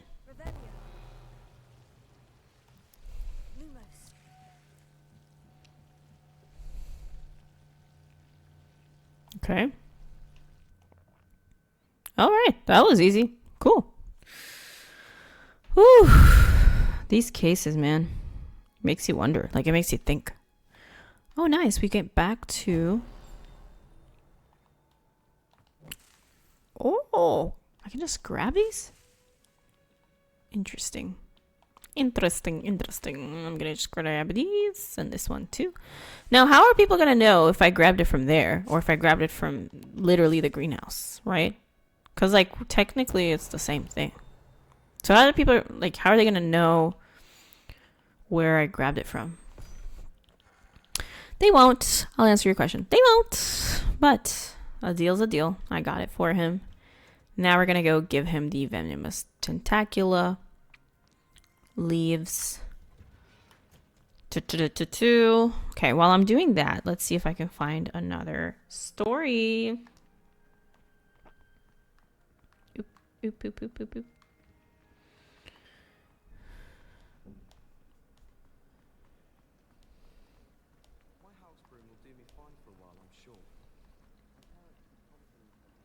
I'm gonna keep walking while I look for the story here. Okay, this one is a little different. This is falling a little, I would say, more on the other side of, like, I don't know. I'm just gonna read the story and then, yeah, you let me know, like, your thoughts here. Let me just quickly go to talk to Duncan Hobhouse. Hello, Duncan. I have the proof you wanted. That's one leaf. Must have been a giant venomous tentacula. It's even more than I expected. I knew you were the one to ask. Yes, I was. Okay. Happy to help. Of course. I hope this helps you prove yourself. This is sure to put an end to Puffskein Duncan for good. This'll show ever how ridiculous that nickname was. He looks like Harry Potter. Just like a different version of him. You know, I think it's the glasses probably and the dark hair. But yeah. Anyways, so this next story goes like this. Hey ladies, so I genuinely need advice. I have extreme separation anxiety whenever my husband goes on a trip for longer than 3 days. There are school trips that the school pays for, so it'd be a waste not to go. Wait, what? Oh, gotcha. They're probably like in like university, so his university pays for it, I guess, or he's like a school teacher and the school, I guess, he works in pays for it. I don't know. How do you ladies cope with separation anxiety? What makes it easier? He's currently gone for a week and I'm to the point where I'm throwing up, not able to eat, bawling my eyes out for seemingly no reason, dizzy, and I have a migraine. Whoa. That's crazy. On top of that, I've gotten 4 hours of sleep in the last 2 days, and as of right now, I haven't slept for 24 hours. I need help, but I don't know what to do. Yes, I'm medicated, but I think I need a change in dosage, and I've tried staying busy working out. I also have ADHD, so of course, I think of this and everything else in my life. Wow, okay. That's crazy. Well, clearly there's more going on here than, like, obviously this is similar to the other case where I said, like, hey, it's more about her than it is about the relationship. I'd say it's the same thing here. It's more about her than it is about the relationship. Again, I don't know how much the ADHD has to do with the anxiety. It could do, like, a lot of times when my anxiety comes from my ADHD, so it can have to do with that. But I also think, just like, I don't know, I think it just has to do more with the idea of, like, oh, what is he doing right now? Like, is he having fun without me? I don't think there's anything to do with, like, cheating or anything, because she doesn't say. She's talking more just about separation anxiety, and not like, oh, how do I trust my partner when he's gone? So I don't think it has anything to do with, like, trusting the partner or anything like that.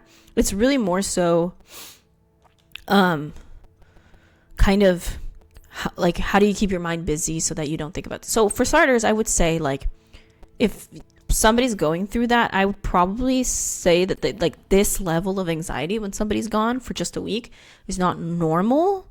You can feel like that you miss them a lot, and, like, feel a little bit, like, anxious. But I don't know. I'm not the best to talk about the situation, because I'm the type of person that enjoys being alone. Like, I'm an introvert, so I enjoy spending time by myself. I enjoy having a day for myself where I get to, play games, read, write, do some video editing, like, watch videos that I haven't, like, not been able to watch in a while.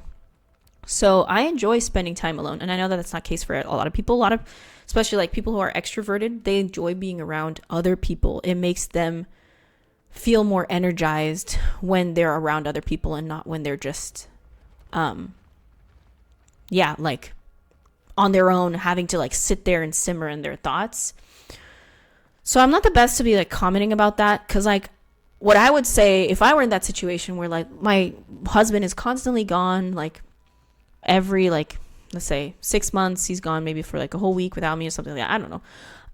For me, I don't think that would be such a big deal, because I would enjoy just being able to spend time kind of, like, alone with myself. I love my husband, but, like, I love also spending time on my own, just playing video games, watching videos and stuff like that, or writing, reading.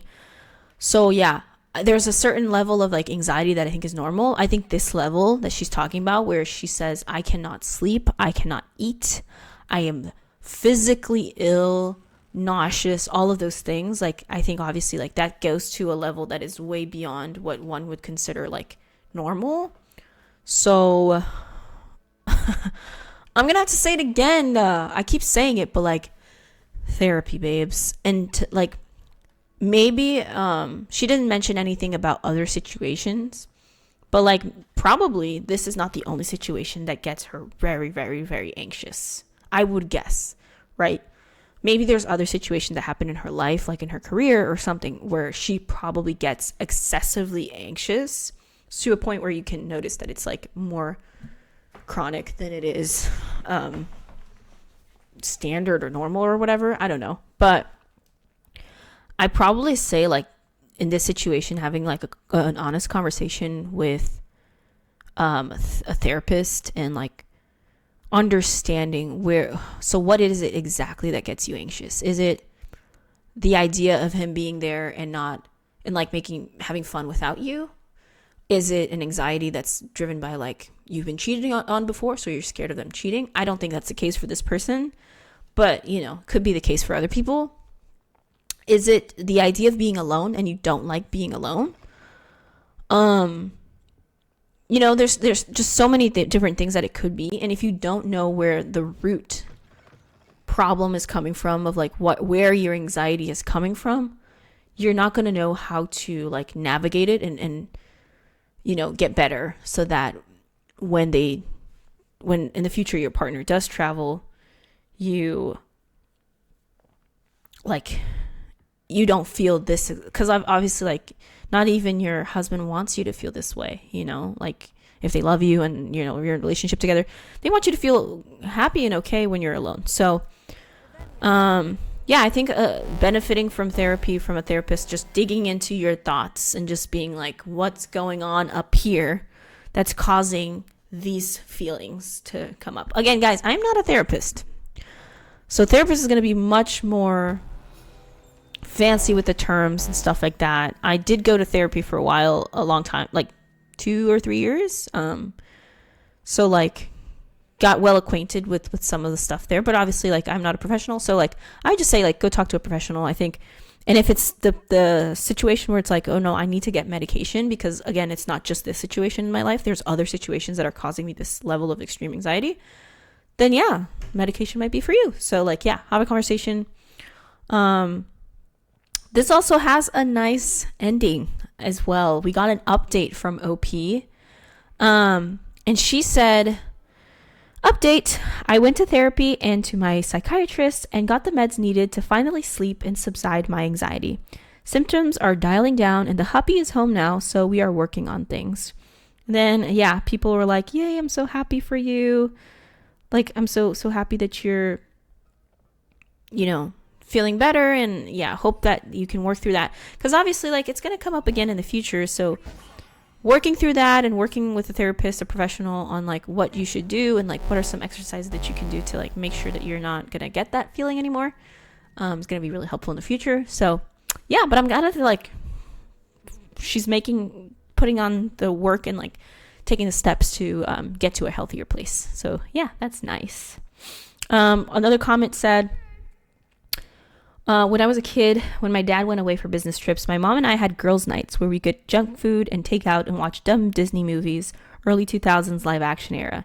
Now when my husband's gone, I do the same thing, but by myself or with my pets. I think about the things I get to enjoy now that he's gone, like having the entire bed or leaving the TV on while I fall asleep. Maybe have a friend over for a sleepover and try to make the best of it.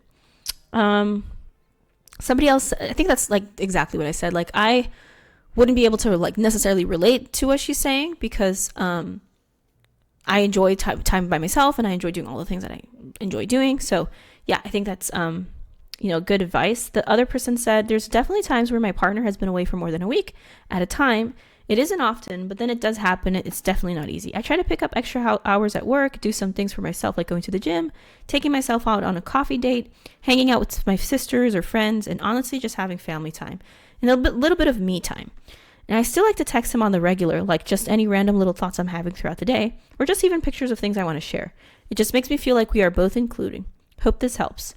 Yeah, I think having I don't know what the situation would be like if something where they don't, they're not able to talk or communicate, then like, you're just still gonna have to work on being alone and stuff like that. But if it's a situation where they can like text you and stuff like that, I think like sending pictures to each other and like staying communicative during your time away from each other can be really healthy, and then like builds up a little bit of that feeling, oh, I miss him, so that when he comes back, like you feel like, oh yay, we're back together, we're together again, and yeah, it's fun, and not just like I miss him. So yeah, I think that's good advice. Some of these people here do give good advice. Some of these people, though, the comments sometimes are just like, oh, hit or miss.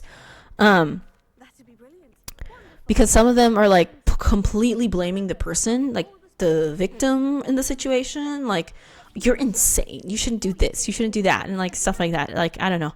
I just think that they're a little bit harsh. Okay, wait. Cast, Accio, Incendio, and Levioso in a combo. Let's do it.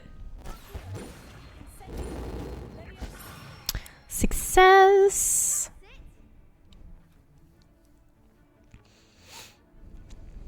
Okay. What's next? Okay.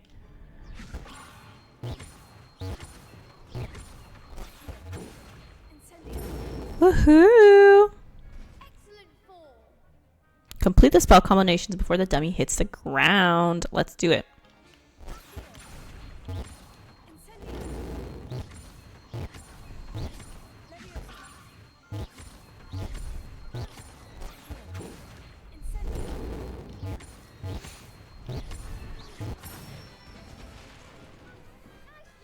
We did it. Impressive wand work. I'd hate to face you in a duel. Yeah, I would hate to face anybody in a duel, because as was shown in our last stream, I suck at it. So, couldn't have done it without you, Lucan. Thanks, Lucan. You've been a great help. Oh, stop. Don't make me blush. Seriously, well done. Training dummies will think twice before challenging you again. Plus, you'll be even more formidable in crossed wands. Other duelists had better beware. Okay.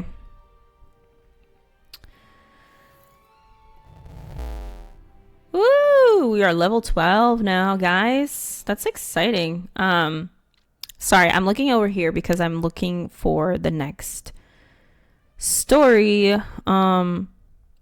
Again, this is just kind of crazy to me. I literally joined this group because I was like, oh, you know, I'm gonna get so many new friends. It's gonna be great, and like find people in the same that have the same interests in me and stuff like that. And then I just see like these wild stories that I'm just like kind of like impressed that some people like are willing to stick to their relationship despite stuff like the cheating and like I don't know, like putting all of the the domestic stuff for the woman. Like, I don't know. It just seems so wild to me that some people would stick to that relationship. I don't know if I would have been as patient to do that.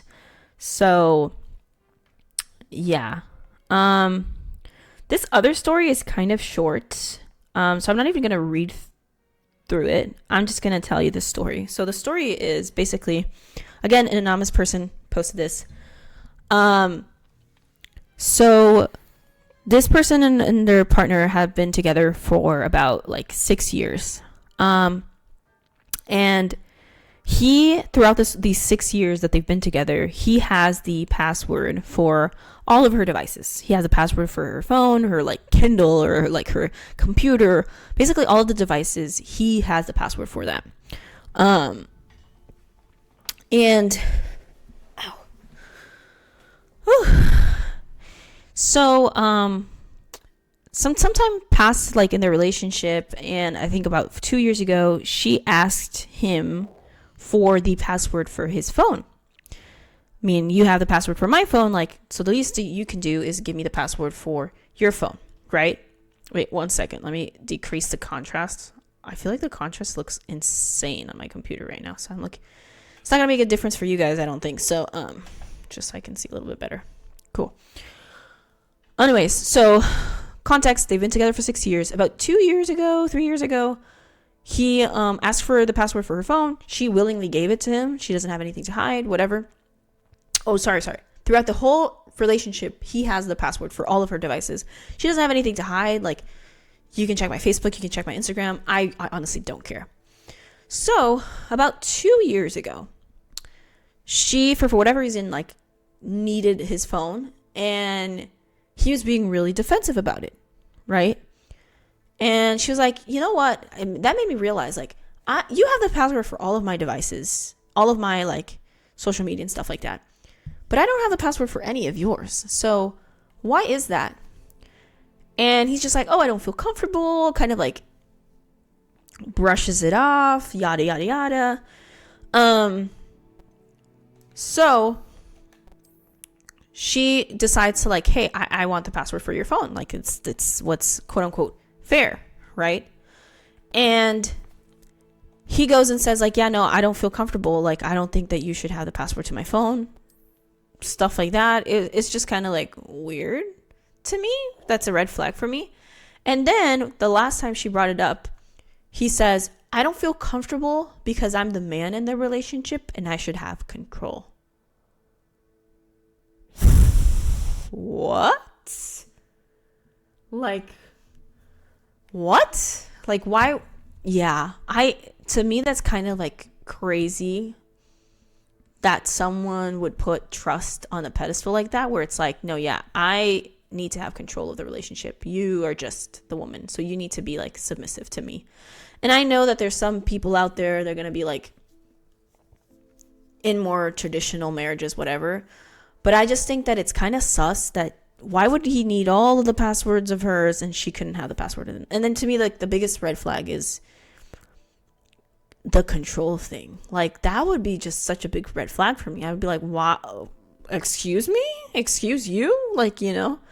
So anyways, she finds a way, I think, to get into like his Instagram or something like that, and sees that he had messaged some girls. Like, that was obvious. Like, everybody saw that coming. But it wasn't anything like too like crazy. So she was basically going on to like the comments and like, hey, how do you guys deal with this? Like, how should I bring it up? And blah, blah, blah. And I just think like some of the comments were like, oh, maybe you should have a conversation with him about this, blah, blah, whatever. And she already said like, no, I've already had multiple conversations with him about it. He doesn't change his stance, blah, blah, blah. So one of the comments said what I thought like was good advice. I was like, why don't you just change your password? And next time he asks for it, it's like, nope, I'm going to keep my password. Like, if it's a problem for you, it's a problem for me. And like, I know that the whole going through each other's phones thing is a huge topic. I completely agree with people out there. Like, I don't think that you should be going through each other's phones. I think you're entitled to have privacy as long as there's trust. But if this is a case where like I need to use your phone for something and you have the password to my phone and I don't have the password to yours, it just seems really suspicious. It's like, what are you hiding? You know, like maybe my phone died. I need to use yours so we can use maps to get to somewhere. Or I need to search something and I don't have the access to your phone. So yeah, I just think it seems a little bit suspicious to me, and I wouldn't. I don't know. We've seen this story plan out so many times, and multiple times it's the same thing. Like right now, like he has chats with girls in his Instagram feed going on. So in the DMs. So yeah, like the chances of him doing something else is really high. And again, it gets me back to that idea of like, wow, these people are married to psychos. Like they're crazy. Like, I think something as basic as just like having trust in your relationship. Without that, there's nothing else, right? Like all the other building blocks are gone. So yeah, it's kind of a short story. It's not like that long. But what are your thoughts on that? Like, what are your thoughts on should spouses or like just partners in a relationship have access to each other's phones? Should they not? I think like it's important for you to keep your privacy 100%. I think that you should keep stuff that is yours and private and stuff like that yours, but at the same time, like, why would you have anything to hide? You know, it's kind of like that on TikTok where they have like food and a phone on a table, and then the person goes to grab the food, and then the person like grabs the phone and takes it away. Like that's the same vibe I get, kind of.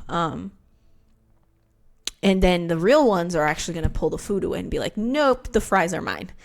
So yeah, I think it's kind of like weird for me that people would do that, or have like that type of dynamic in their relationship.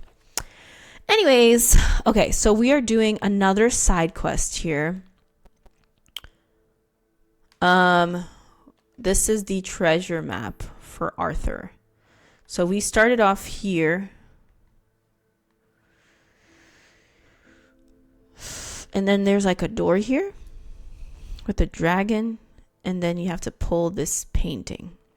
So I'm pretty sure that this dragon, sorry, I don't even know if it's a dragon. Rhino? I don't know. This exoskeleton of something will direct us to this door. Okay. I forgot where it was in the map, to be honest. I think it's downstairs.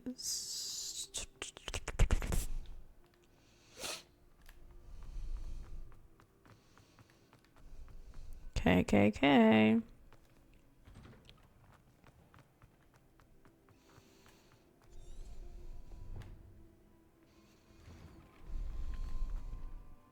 I still don't get what this is. Anyways.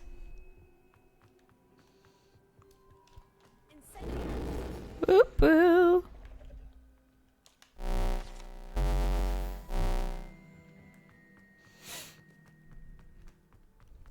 Kind of wild, right? I keep reflecting. Again, this is all because I decided like, oh, I want to make friends with people who are young and are married like myself. And then just to find these like wild stories that just like, yeah, some people are going through rough things and you would have no idea like what's going on there. Cool. Okay, we're close to where in theory this thing should be. Oh,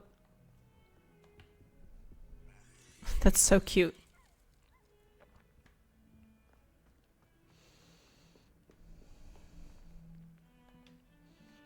One second. I just want to figure out what's going on here. Oh, do you think it's outside? Maybe it's outside.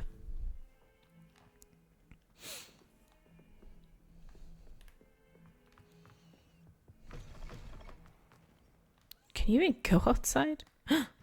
Look, a light thing. Okay. Right. Wait. I got distracted and I need to find my next story. Wait, I can't. You guys can't see my phone, right? I'm just scared that you're going to find. I want to keep people's privacy. And even though all of these stories, they're all anonymous.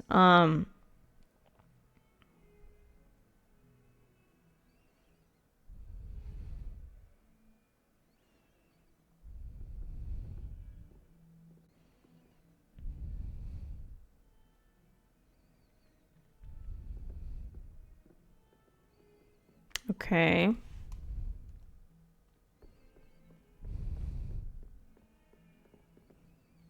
Do.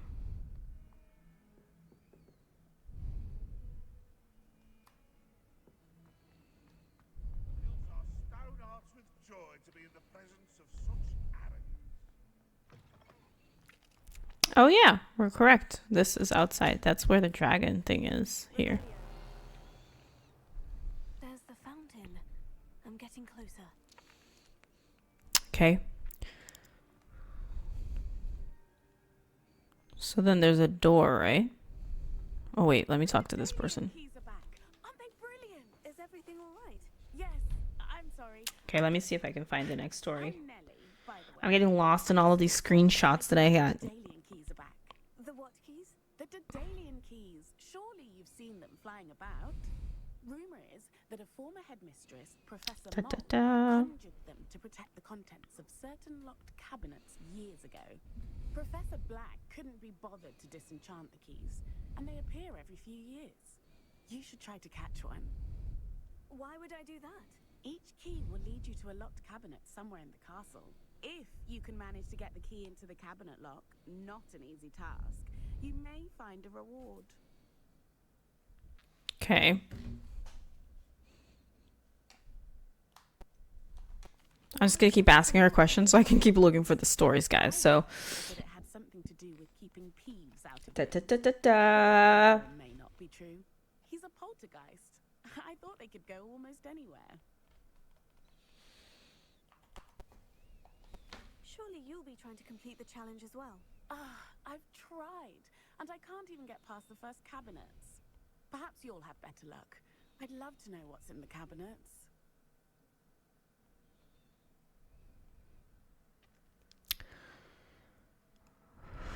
Okay, this one is kind of the ones that I'm like, wow. Okay, this is probably the heaviest story. So trigger warning right now, letting you know. If you want to take a step out, that's totally fine. Or if you're watching this on YouTube, you can skip forward. I'm not going to go into details about the situation, but just as a warning, this story does contain SA. So the only context we need, again, that's the trigger warning. I will give you 5 seconds to like skip through the screen or like, yeah, do you, but Perhaps I'll give it a go. I hope yeah, let me just wait 5 seconds to see I think I heard one whoever wants to skip it. astronomy tower. You should listen for them. Cool. I hope you follow a So the only context that I think we need to know about the situation is that thing. this person has been essayed in a previous relationship, okay? And they are now married to a different person. This person is now their husband. And yeah, so here is her post. Hi guys, trigger warning essay. What is the best way to deal with disrespect in a marriage? My husband is a great provider. He's always made sure our family's taken care of. We definitely have good times, and he is kind until he gets upset. He has great traits about him, but I cannot lie and say that he knows how to control his tongue. I'm going to skip this part because, again, the only context we need to know is that in a previous relationship, she did, there's essay involved. He got upset one night and said, "You need to go back to the man, who hurt you." He apologized and he was forgiven. He ended up saying it 4 times later. That is 4 times too many, like 5 times too many. Again, he's had amazing qualities to him, so I'm questioning if this is something that can be worked through. I just feel, such just like a sucker punch to your gut, Can't believe that somebody would say that to somebody. But anyways, he has a really bad gaming addiction that has caused division in our marriage and in his relationship with our kids. He plays the game on majority of his awakened free time. He plays the game the majority of his awakened free time outside of work. It's so bad that my 10-month-old automatically knows where to find him. She crawls into his gaming room because he's in there so much. Like, red flag number 2, Before anyone tries to ask me to have a sit-down conversation, we have had plenty of sit-down conversations, and I have expressed my disagreement with his time spent on gaming. He doesn't change. Our family had to intervene to help us find balance, and it's still not enough. We all decided, I skipped this. We all decided that it was best he took a break, and when he's back on,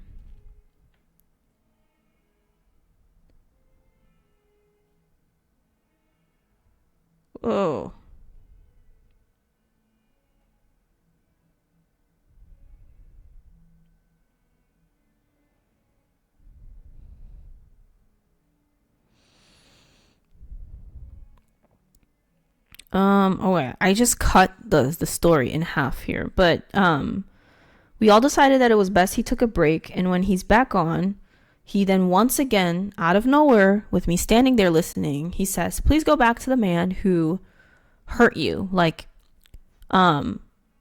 beat you," I guess. I don't know how to say that. I'm sorry. And I just walked away. He came back and he apologized. He said that this ain't part of his character. But, she says, given that you said it 5 times, it is part of your character. And you know that it's harmful and it's mean to say. There's been times where he would get mad and say kind of the same thing or grab her phone. Okay, this is pretty heavy. I'm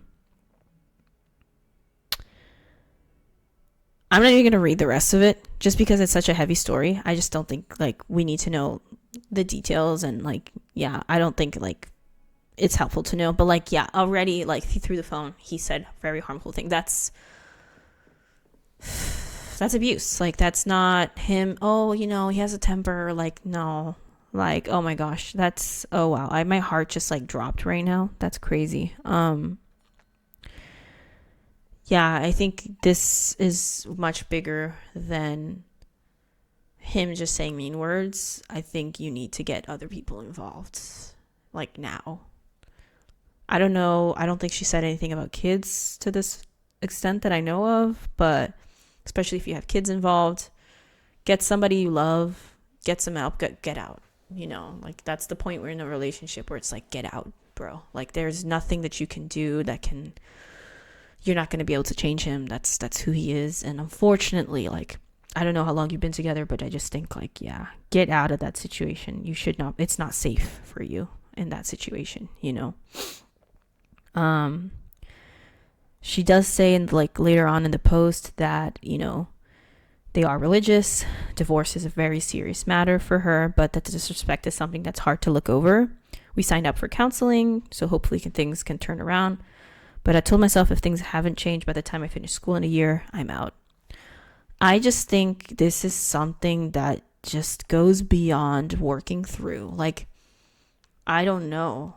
I just don't feel, I like, you get that gut feeling of like, this person is not safe where they are right now. And I think, oh, that's the one thing I think with like, with the religious upbringing where they basically like look down on you for considering divorce. Like, I grew up with a religious background as well. I grew up Catholic, and I understand the repercussions of that, but I just feel like it just keeps people stuck in these really, really, really bad situations because they feel guilty and shamed into staying in the relationship and staying in like this really bad situation. So I think it's really upsetting to like, you know, see something, a story. And this is like, again, all of these posts are real. Like, they're not fake stories. This is really happening to somebody. So it just, my heart goes out for that, to that person. And I hope that they can get to a point where they feel safe and that they're not there anymore, because like there's nothing in this relationship that could be done that can, I don't know. She's not safe. And I really think that she should think about herself. If she has kids, she should think about her kids. Find somebody who can be there for you, that's going to keep you safe. Get authorities involved if you think that it could help. You know, therapy as well. You're going to need it because it's like really dramatic, horrible situation going on. And yeah, I don't know. I just hope that you can get to a healthier, better place. I don't have the comments for this specific case or this specific story. I'm trying to like scroll through to see if I can I'm trying to find the post so that I can find the comments, because I do remember that some of the comments in there were really helpful, and in the off chance that somebody who's going through something like this needs some advice, some of the people in here like were, you know, very, very helpful. So let me see if I can find that real quick. And we're almost running out of going back into the game here again, we're almost running out of the side quests, so that's good. Next stream we'll do more of the main quest stuff. Da da da da.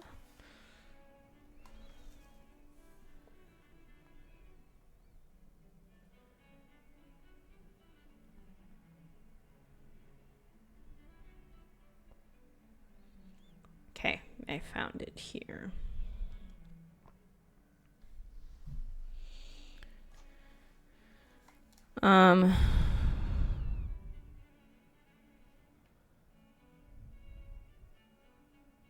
A lot of people are obviously like, you know, sharing their sadness, like, I'm so sorry that you're going through this. And a lot of people are like letting her know like this goes beyond just mean words or anything like that. Like, this is really is like abusive, and yeah, I don't think that like it's healthy. Apparently there's a part of I kind of skipped through some of the stuff, but she did mention like there's days where he plays for 12 to 16 hours a day. She mentioned that he's the sole provider of the relationship. That he gets home by 3 p.m. and doesn't get off until 3 a.m. most days, and then on weekends it's all day except for Sundays. That is crazy. That is crazy that you would spend so much time. Like, basically he's not there for his spouse or his kids. Apparently they do have kids. So there's a difference between disrespect and verbal abuse, and what I'm reading is verbal abuse. In my opinion, a person that loves you, whether it's romantic or platonic, would never throw that kind of stuff back in your face unless their intention was to hurt you. If it were me, I'd be gone. Nobody deserves to be spoken to like that, and I'm so sorry. Yeah, I'm sorry. This is, yeah, I think like it's a point where you do have to leave. There's nothing that can be done, you know, and it's like, if it's not this, it's going to be something else. Also, he kind of gives me, again, narc vibes, like narcissistic tendency vibes. I'm not going to diagnose anybody, especially because I'm not a professional, but like, it's just that idea of grabbing something that's so hurtful for you and throwing it in your face is a manipulation tactic that a lot of narc people use. So, oh, that's such a sad story. I really, really hope that she gets to a better place and that, she doesn't go through this in the next relationship. For me, like, she probably should leave this relationship. Oof, that was a big one. Wow. I'm gonna go back to the game for a little bit just to like take a breather to process my thoughts for that last story, because like just wow, like it's a lot. It's definitely a lot. What were we doing? We were looking for stuff in a map for this story. Sorry, for this side quest. So let's see if we can find something here.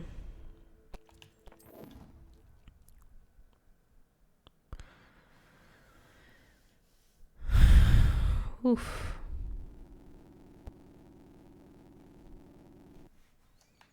Okay.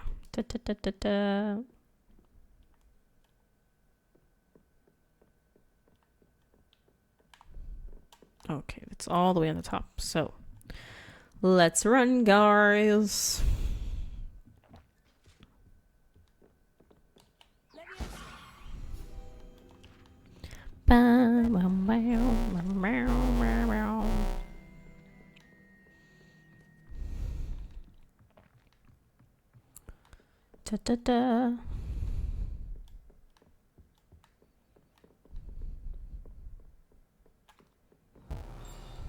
I was having a discussion, nothing to do with what we were talking about, but I was having a discussion the other day with a couple of guy friends of mine. And maybe I'm wrong, but like I have this feeling that women talk more about stuff that are going on in their like relationships, interpersonal stuff, than men do. Maybe I'm wrong. Like, again, I think it's also like I'm kind of biased because most of my guy friends are also Latino. So like maybe it's like more of like a Latino guy perspective. But yeah, I don't know. I feel like it helps when you have people almost like opening up a situation and just like going through everything together. So, like maybe sometimes you think, oh, did I overreact or something? You have somebody else to. Oh. Run. It's so helpful because then like, was I overreacting? Was it normal? Was it not? I don't know.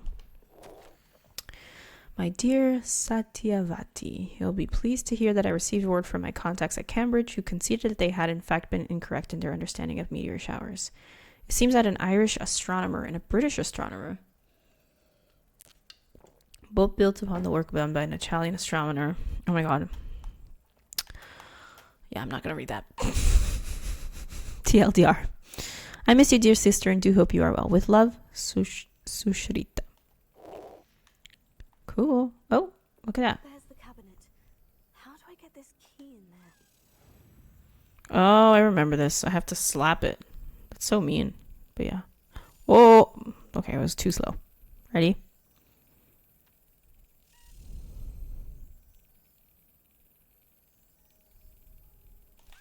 Ah. My reflexes are so bad. Come on, you can do it.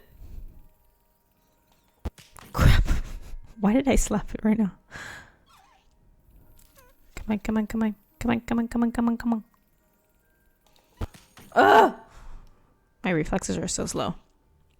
I need coffee or something. Come on, come on, come on, come on. Yes! Finally. An old coin. Perhaps Nellie knows what it means. Cool. We got a house token. Oh, I remember these. I had to grab like a bunch of them before I finally was able to open up the house thing. I wonder if each house has a different token, not token thing, like chest thing where you can open it and it gives you different things. Does it not turn on? Okay, cool. Okay. Now let's see.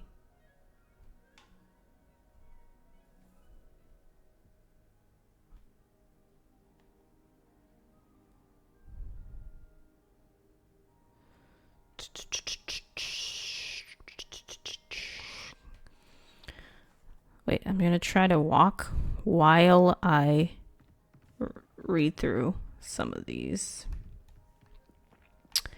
Okay, so this one seems to be a little less heavy. Thank you for my heart. That I need something more chill.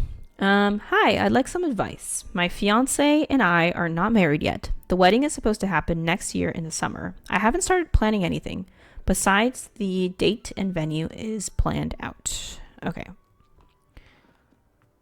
I'm feeling very lonely and not confident in our relationship. There's no romance, and we don't really even talk to each other, it seems like. I have expressed my feelings to him many times, okay? I felt hopeless during the winter, but feel like it was maybe seasonal depression.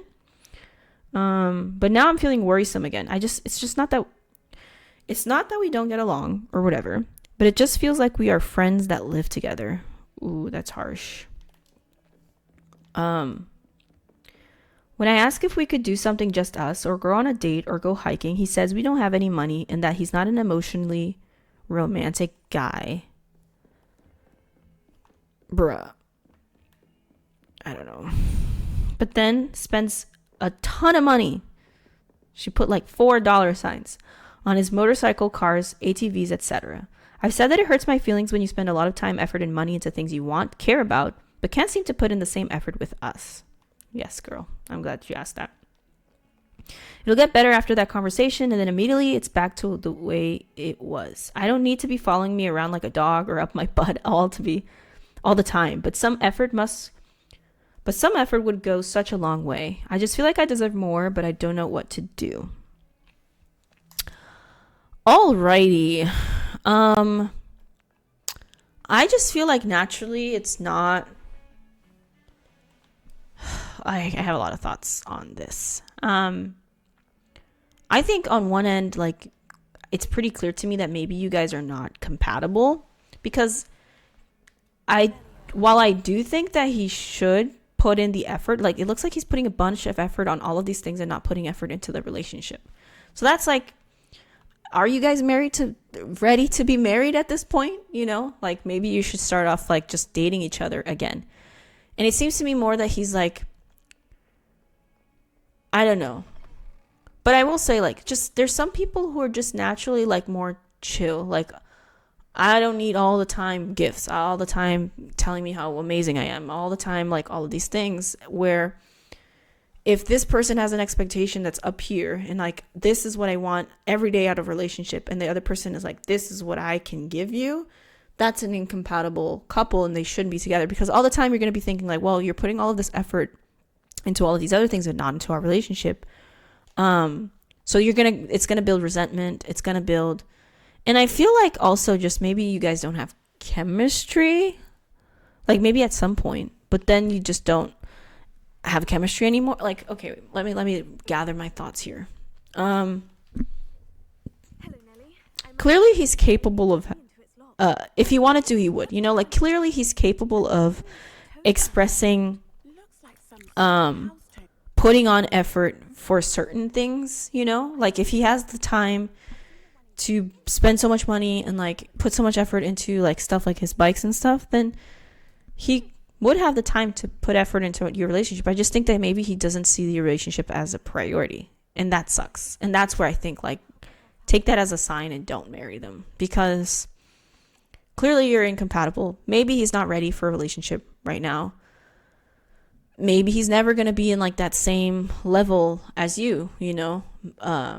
So it just seems to me like there's like a lot of incompatibility going on, and the problem is, like, a lot of times, like, I've had friends tell me like, oh, we started a relationship, he's very romantic, he gives me flowers, he does this, he does that, and then like when things settle down between us, it's like it's no longer a priority or a big deal. So it's like you go through the phase where you're trying to impress the person, so you do all of this, when in reality it's honestly like you should probably, oh, hey, easy peasy, how's it going? No worries. We're just going through another case here. We've gone through some wild cases. Do you want me to give you a kind of quick recap of this last one? Just let me know in the chat. Yes, please. Okay. So this one's kind of more tame than the other stories that we were talking about on the stream. So yeah, feel free to catch up on the YouTube, because like, yeah, some of these are just insane. But this one is like this. Hi, I'd like some advice. My fiance and I are not married yet. The wedding is supposed to happen next year in the summer. I haven't started planning. Oi, Julia. Beijo.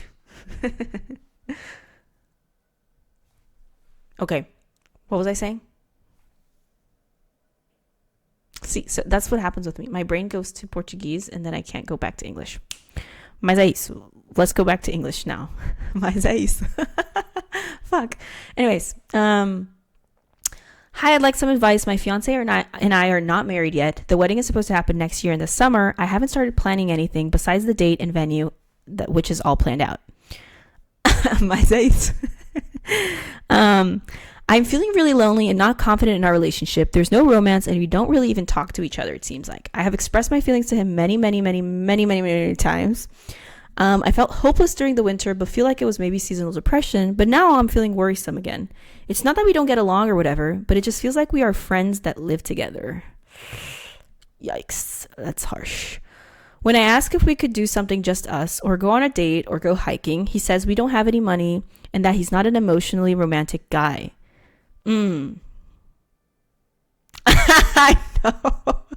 Why is this me? Like every single case I'm like, girl, leave. Or therapy, babes. That's what I've been saying like this whole entire stream. Just like, girl, leave, or therapy, babes.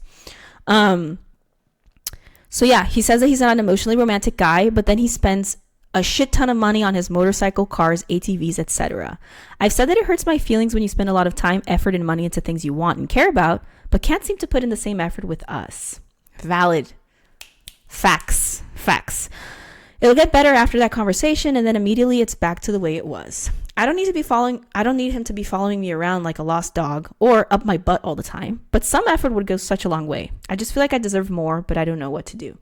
Keep in mind, this group that I'm a part of is people that are like going to get married or are married, but they're like relatively young. Like, so young millennials, young Gen Z. I guess it gets to a point that if you need to ask the whole internet, it means it's time to break up.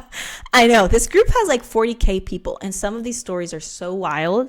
This one is kind of, like I said, tame, but I feel like if he could, he would, you know, like if he's putting all of this effort and time and money into things like his car, his motorcycle, ATVs, if he wanted to, he would, girl. Like if he wanted to put in more effort into the relationship, he would. It just seems like he's not prioritizing the relationship. Although, if I'm going to be less harsh with the guy, there are people who are just like naturally less romantic on a day-to-day. Like there's some people who need to every single day be called like, oh my God, you're so beautiful, you're this, you're that, all the time. For me, it would be like, okay, that's enough. So maybe you guys are also not compatible. Like maybe your expectation is here and he's given down here, which to me, like he's given on the floor, girl, like run. But yeah, I just think that maybe you guys are also like not compatible, and yeah, girl, leave. Don't get married. Like that's crazy. A lot of these stories are just like that. Like, don't get married. That's crazy. Okay, one of the comments says, take this as a sign and don't marry him. A relationship takes two people. He needs to realize that just because he has you as his doesn't mean he still doesn't need to try. He's already told you and shown you that you are not a priority. I understand it's healthy to have hobbies, but he's choosing his hobbies over you every single time. Wow, then take that just as it is. Okay, yeah, that's harsh. Imagine. The funny thing is, like, you would think like, oh yeah, no, this is like Reddit or something. Like, no, it's not Reddit. It's a different platform. These stories are real. I already said this like 4 times in the stream, but these stories are real. These are real people. 100% sure. I agree. Like, again, reading the comment here, I feel like the moment you decide to get married, you should be 100% sure. I 100% agree. Like, it's normal for you to be like nervous and like stuff like that, but like for you to fit, like you're not even married yet and there's already no romance and effort, don't do it. Don't do it. Run for the hills. Yeah, I wouldn't want to be in a marriage where it's like just me putting all the effort in. Oh, okay. I'm gonna keep looking for the next story while we're trying to get to this house token in your house chest. I know, right? Especially like, so this group that I'm a part of, a lot of these people are also, there's like some religious connotation, which is, it's not my case. I just got married young because like I got married young. But a lot of these people are like, will say in the stories like, oh, divorce is a big deal because I'm religious and blah, blah, blah. So like, be certain about it. You know what I mean? Like, make sure that you know this person inside and out. And like, another thing I see coming. So this is another story where it's like, the girl is feeling overwhelmed because of domestic life. So let's read this story and y'all can let me know what you think. Let's see. Wait. I need to find the story.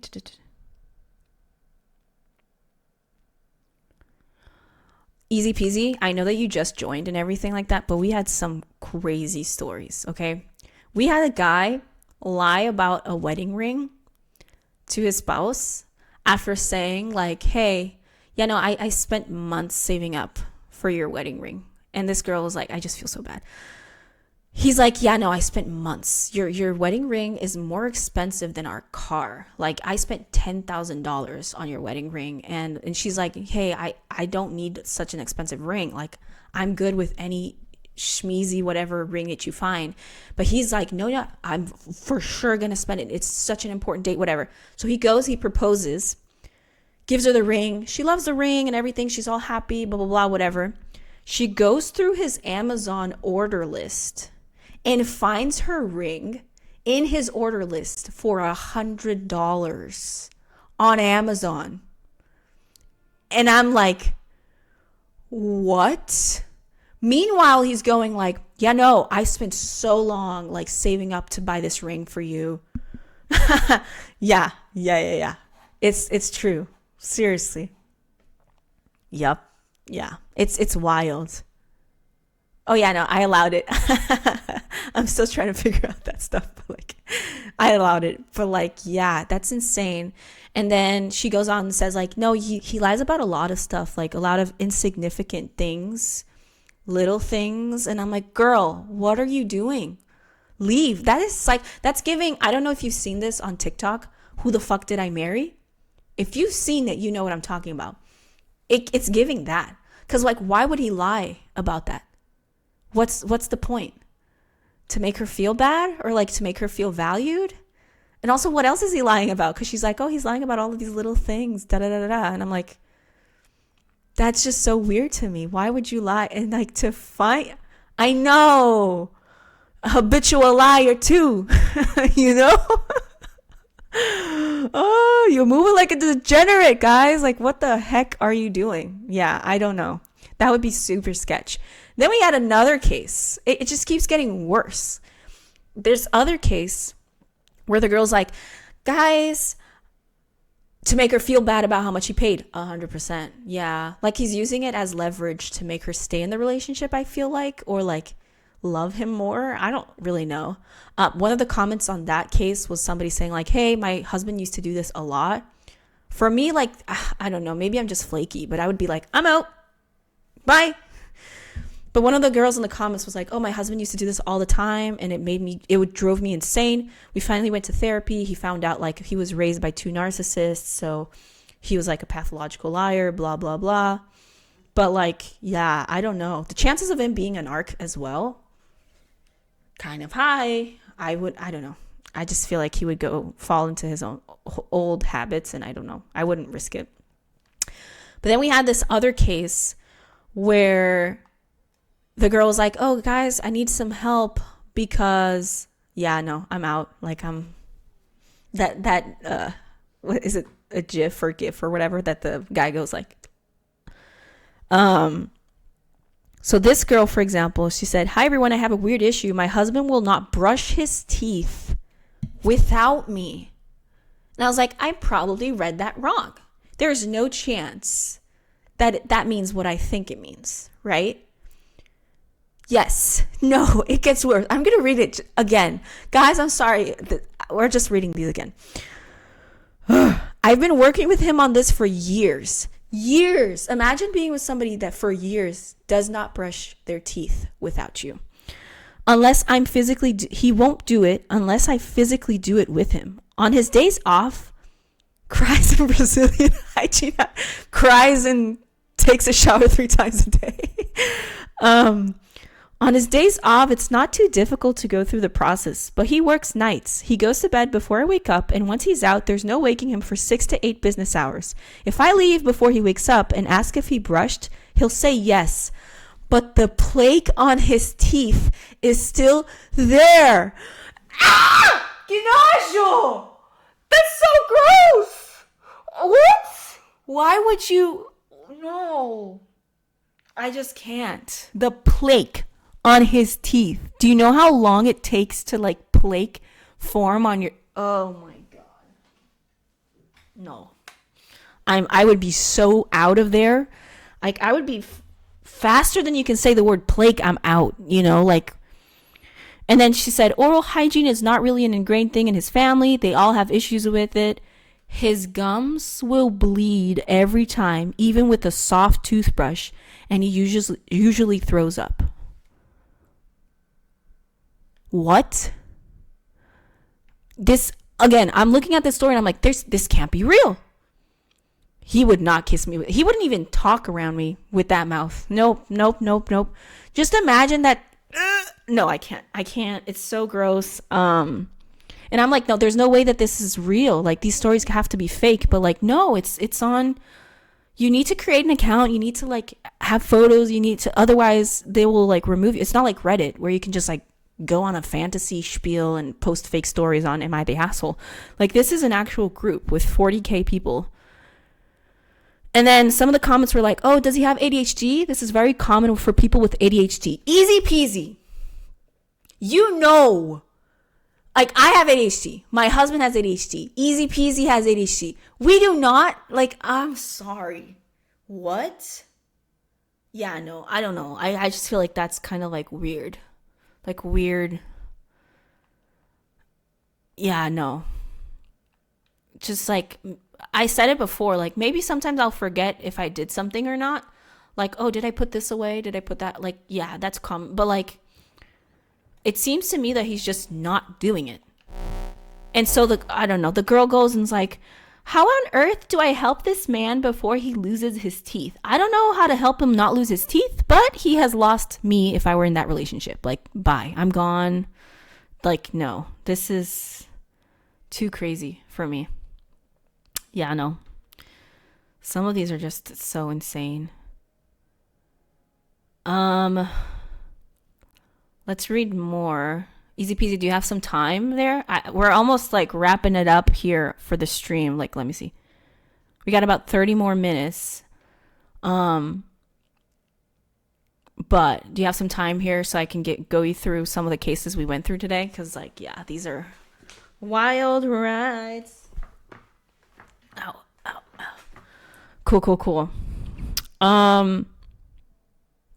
This one is an interesting one. I kind of want your opinion on it.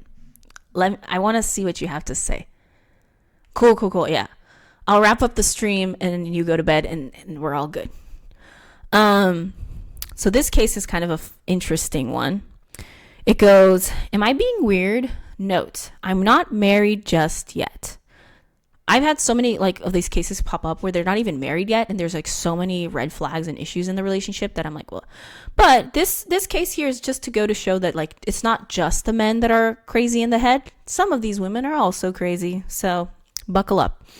I'm getting married in a few months and will be moving to live with my husband in his house. He previously was married, and this house was his dream home with his previous wife. He's made it clear that it's a deal breaker for him to move to another house because this is his dream home. This past weekend, the ex-wife came over to his house while we were out with his permission and picked up a few things. I support women's rights, but I support more women's wrongs. So again, the ex-wife came over to pick up some of her stuff. Again, asked for his permission before he went. And yeah, and it just didn't sit right with her. He has keypad doors, and I really don't like the idea that if I'm going to be moving into this house, that his ex-wife and any other girl he has given the code to has access to it as well. I want to ask him to change all the locks and all the keypad codes, but don't know if I'm just overreacting. Thoughts? I don't really feel like it's ever going to feel like my home, just like I'll be living in his house where I'm his guest, but he doesn't see it that way. It's not a deal breaker for me, but it's also gnawing at me. I mean, clearly it's something for you because, like, you're bothered by it. Thank you all in advance. I'm excited, but also pretty nervous about this journey. So yeah, easy peasy. What are your thoughts on that one? I just feel like the fact that she was like not only the ex-wife, but all the other girls that he's ever been with, like, as if, I don't know, it's just kind of weird to me. Like, I feel like she's being a tad bit controlling.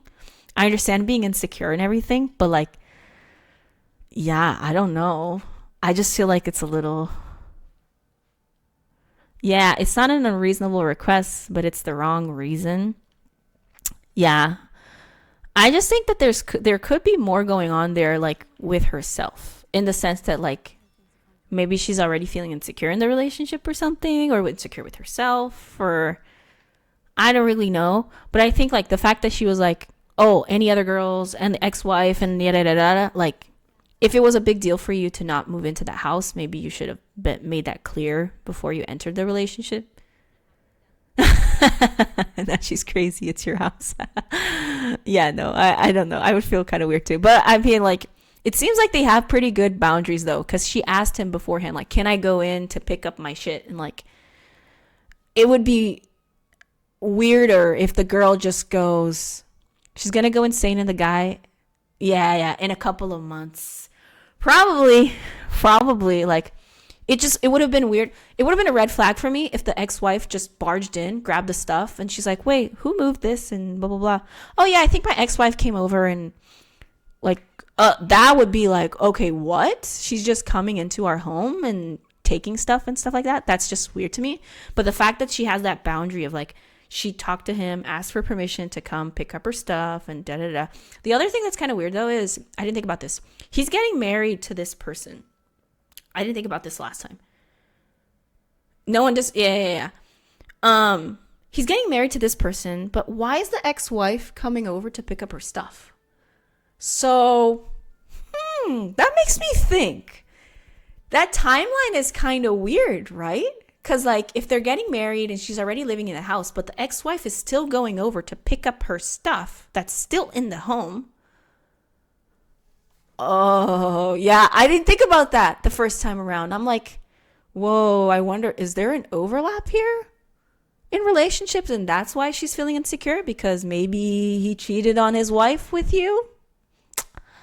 I don't know. I didn't really think about that the last time, but like, yeah, it's kind of weird. I didn't think, like, why would she be there picking up her stuff? Also, there's no mention of like kids or anything like that. But yeah, I just think that she might be overreacting a tad bit. Unless, maybe if she was the other girl, no wonder she doesn't want to live in wifey's house. I know, right? Oh, that's so, if that's true, that is so gross. Like, no, she's literally just grabbing the wife's life and just like putting it on like a nice little outfit. Yeah, I don't know. On the other hand, if we're like thinking too much into this, I'm like making assumptions here. Poor girl. She's still crazy. Yeah, I still like, you can make changes to the house. You can change the decor. You can make it your own. Soon you're going to have kids with this person. So like, you're not even going to care about the other person that used to live in the house, you know? So yeah, I don't know. But I just dug into this a little bit harder than I thought. Like, I didn't think about that. So, oof, yikes.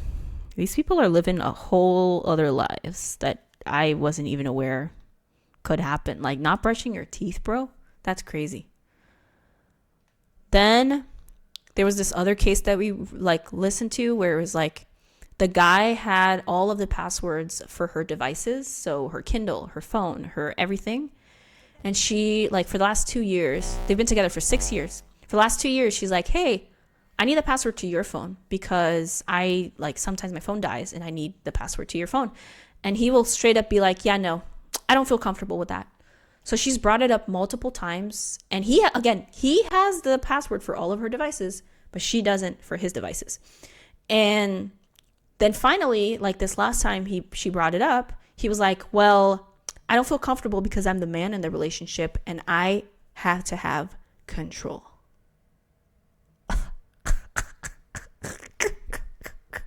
Her Kindle? I know. No, he's sus. He's sus as fuck. Like, something's going on there. And her Kindle, yeah, if my husband saw the shit that I read in my Kindle, he would be like, what the fuck are you reading? Oh, Carosita. We were just talking about another case. It's just too funny. Yeah, no. I'd be like, we out. Carosita, to give you some context. So this guy has all of the passwords for all of this girl's devices. All of them. Her Kindle, her computer, her phone, everything. And then she brought it up for like 2 years, like, hey, I want the password for your phone because you can easily grab my phone to like search for something and I can't do the same for yours. And he goes and he's like, no, I'm not going to do it. I don't feel comfortable. Then finally he brings it up again and he's like, yeah, no, I don't feel comfortable because I'm the man in the relationship. Therefore, I need to have control. The fuck? Yeah, no. That wouldn't slide. That would not slide. Yeah. Some people be out here just doing the wildest things. And I just don't get it. Hey, I'm sorry if I butcher your name. Hi, Asukaya. I don't know. I said that completely wrong. But hey, how we doing? Yeah, I'd sleep in the night open. Yeah, super fucked up. I really don't get why some of these people stay in the relationship. You missed, Carosita, the relationship where the guy won't brush his teeth? Yeah, there was that one. That one was fun. Yeah, I don't know why somebody would stay in the relationship with a person that literally does not brush their teeth to the point that plaque is on their teeth. And just to give you more context, like, this isn't Reddit. I'm not reading stories from Reddit. So it's not fake. Yeah, she says, like, yeah, no, sometimes his bad breath, like, is really difficult. And I'm like, it's disgusting. Like, yes, ew, just no. Like, no, I can't even think about that story without, so gross. Super, super gross. And then people were like blaming it on the ADHD. I don't think so. You know, like, I think we are normal people around here. No, I just can't think about it. It's so no. What else? Oh, there's this other case where the poor girl was planning the whole wedding because the guy basically said, like, hey, basically, here's what happened. They eloped. They got married. Then she was planning the wedding because he said, it's my dream to have a big wedding, but I can't help with the wedding because I have, depression. I'm feeling depressed right now. I can't help you plan the wedding, but it's my dream to have the wedding. So basically, she's planning the whole wedding by herself. And then she invites a whole bunch of people. A whole bunch of people say that they can't go. And so she's like, what's the point of me doing this? Like, I'm doing it for you. You're not helping me. I invited a whole bunch of people. They're not showing up. So why am I doing this?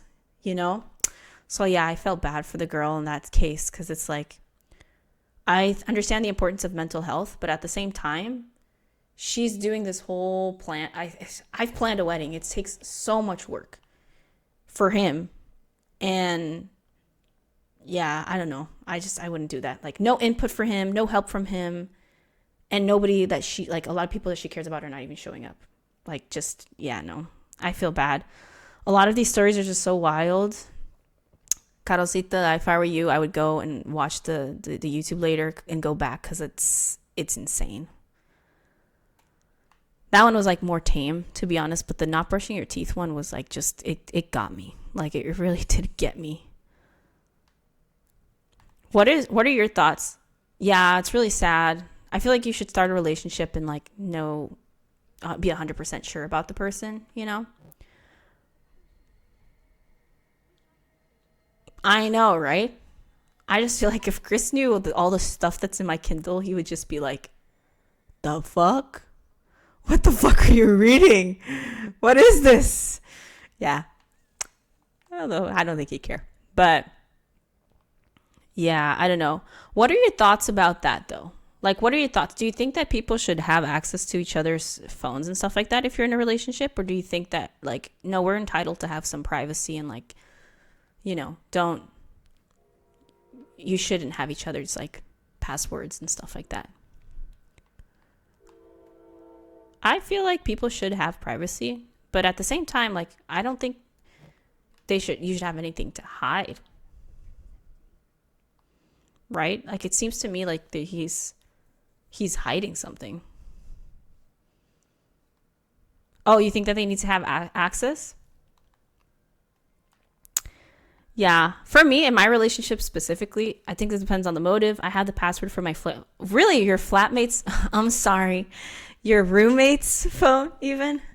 Yeah, my fiance, or sorry, my fiance, what? My husband also has access to like all of my passwords. Have you seen that TikTok where people, yeah, I just went back to 2020 for a second.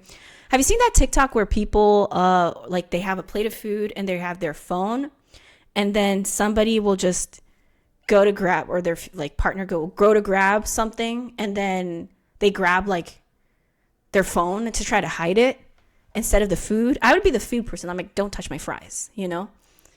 But I feel like that's just sus, you know? Why would you have something to hide? Oh my God. They're roommates. Oh, is there something else going on there? Yeah, no, it's super sus. I saw it on TikTok and I was just like, what? Yeah, that's how you know that something's not up. Oh, by the way, on that story where the girl had, like, he had access to all of the, turns out she got access somehow to his Instagram, went to his DMs and found that he was chatting with some girls on the DMs. So I was like, ooh, there it is. There it is. Time and time again, something comes up. You know what I mean? Yeah, if you're doing this for control, no. He was cheating, wasn't he? Yep. I think like not full blown cheating necessarily. She says like, oh, the conversations weren't sexual, but it was like a bunch of like Instagram models and he was texting them or DMing them. So still, he was trying to hide it, you know? So something was going on. Something wasn't right there. You know what I mean? Yeah, there's always something. Always something. Anyways, it sucks. Like, I feel bad. Yep, he belongs to the streets. I'm sorry. I wish that people would have more conversations before. So just to context, in case you guys joined recently, I joined this group on a platform that I'm not going to name for young married people. And she's part of this group. And then I joined because I wanted to make friends with people who are like young and married, and because I'm like Gen Z, I'm young, whatever. And then instead I get bombarded with these like wild question cases that I'm just like, what are these people doing? Why would you marry this psychopath? So yeah, that's what happened. Like, that's what was been going on. And so I just decided to read a couple of the stories. All of these are anonymous, of course, but yeah, it's insane. Talk to your partners before you decide to get married, people. Like, just don't go straight for wedding. Oh wait, okay. Game time. Sorry. The game's like a background right now for this stream.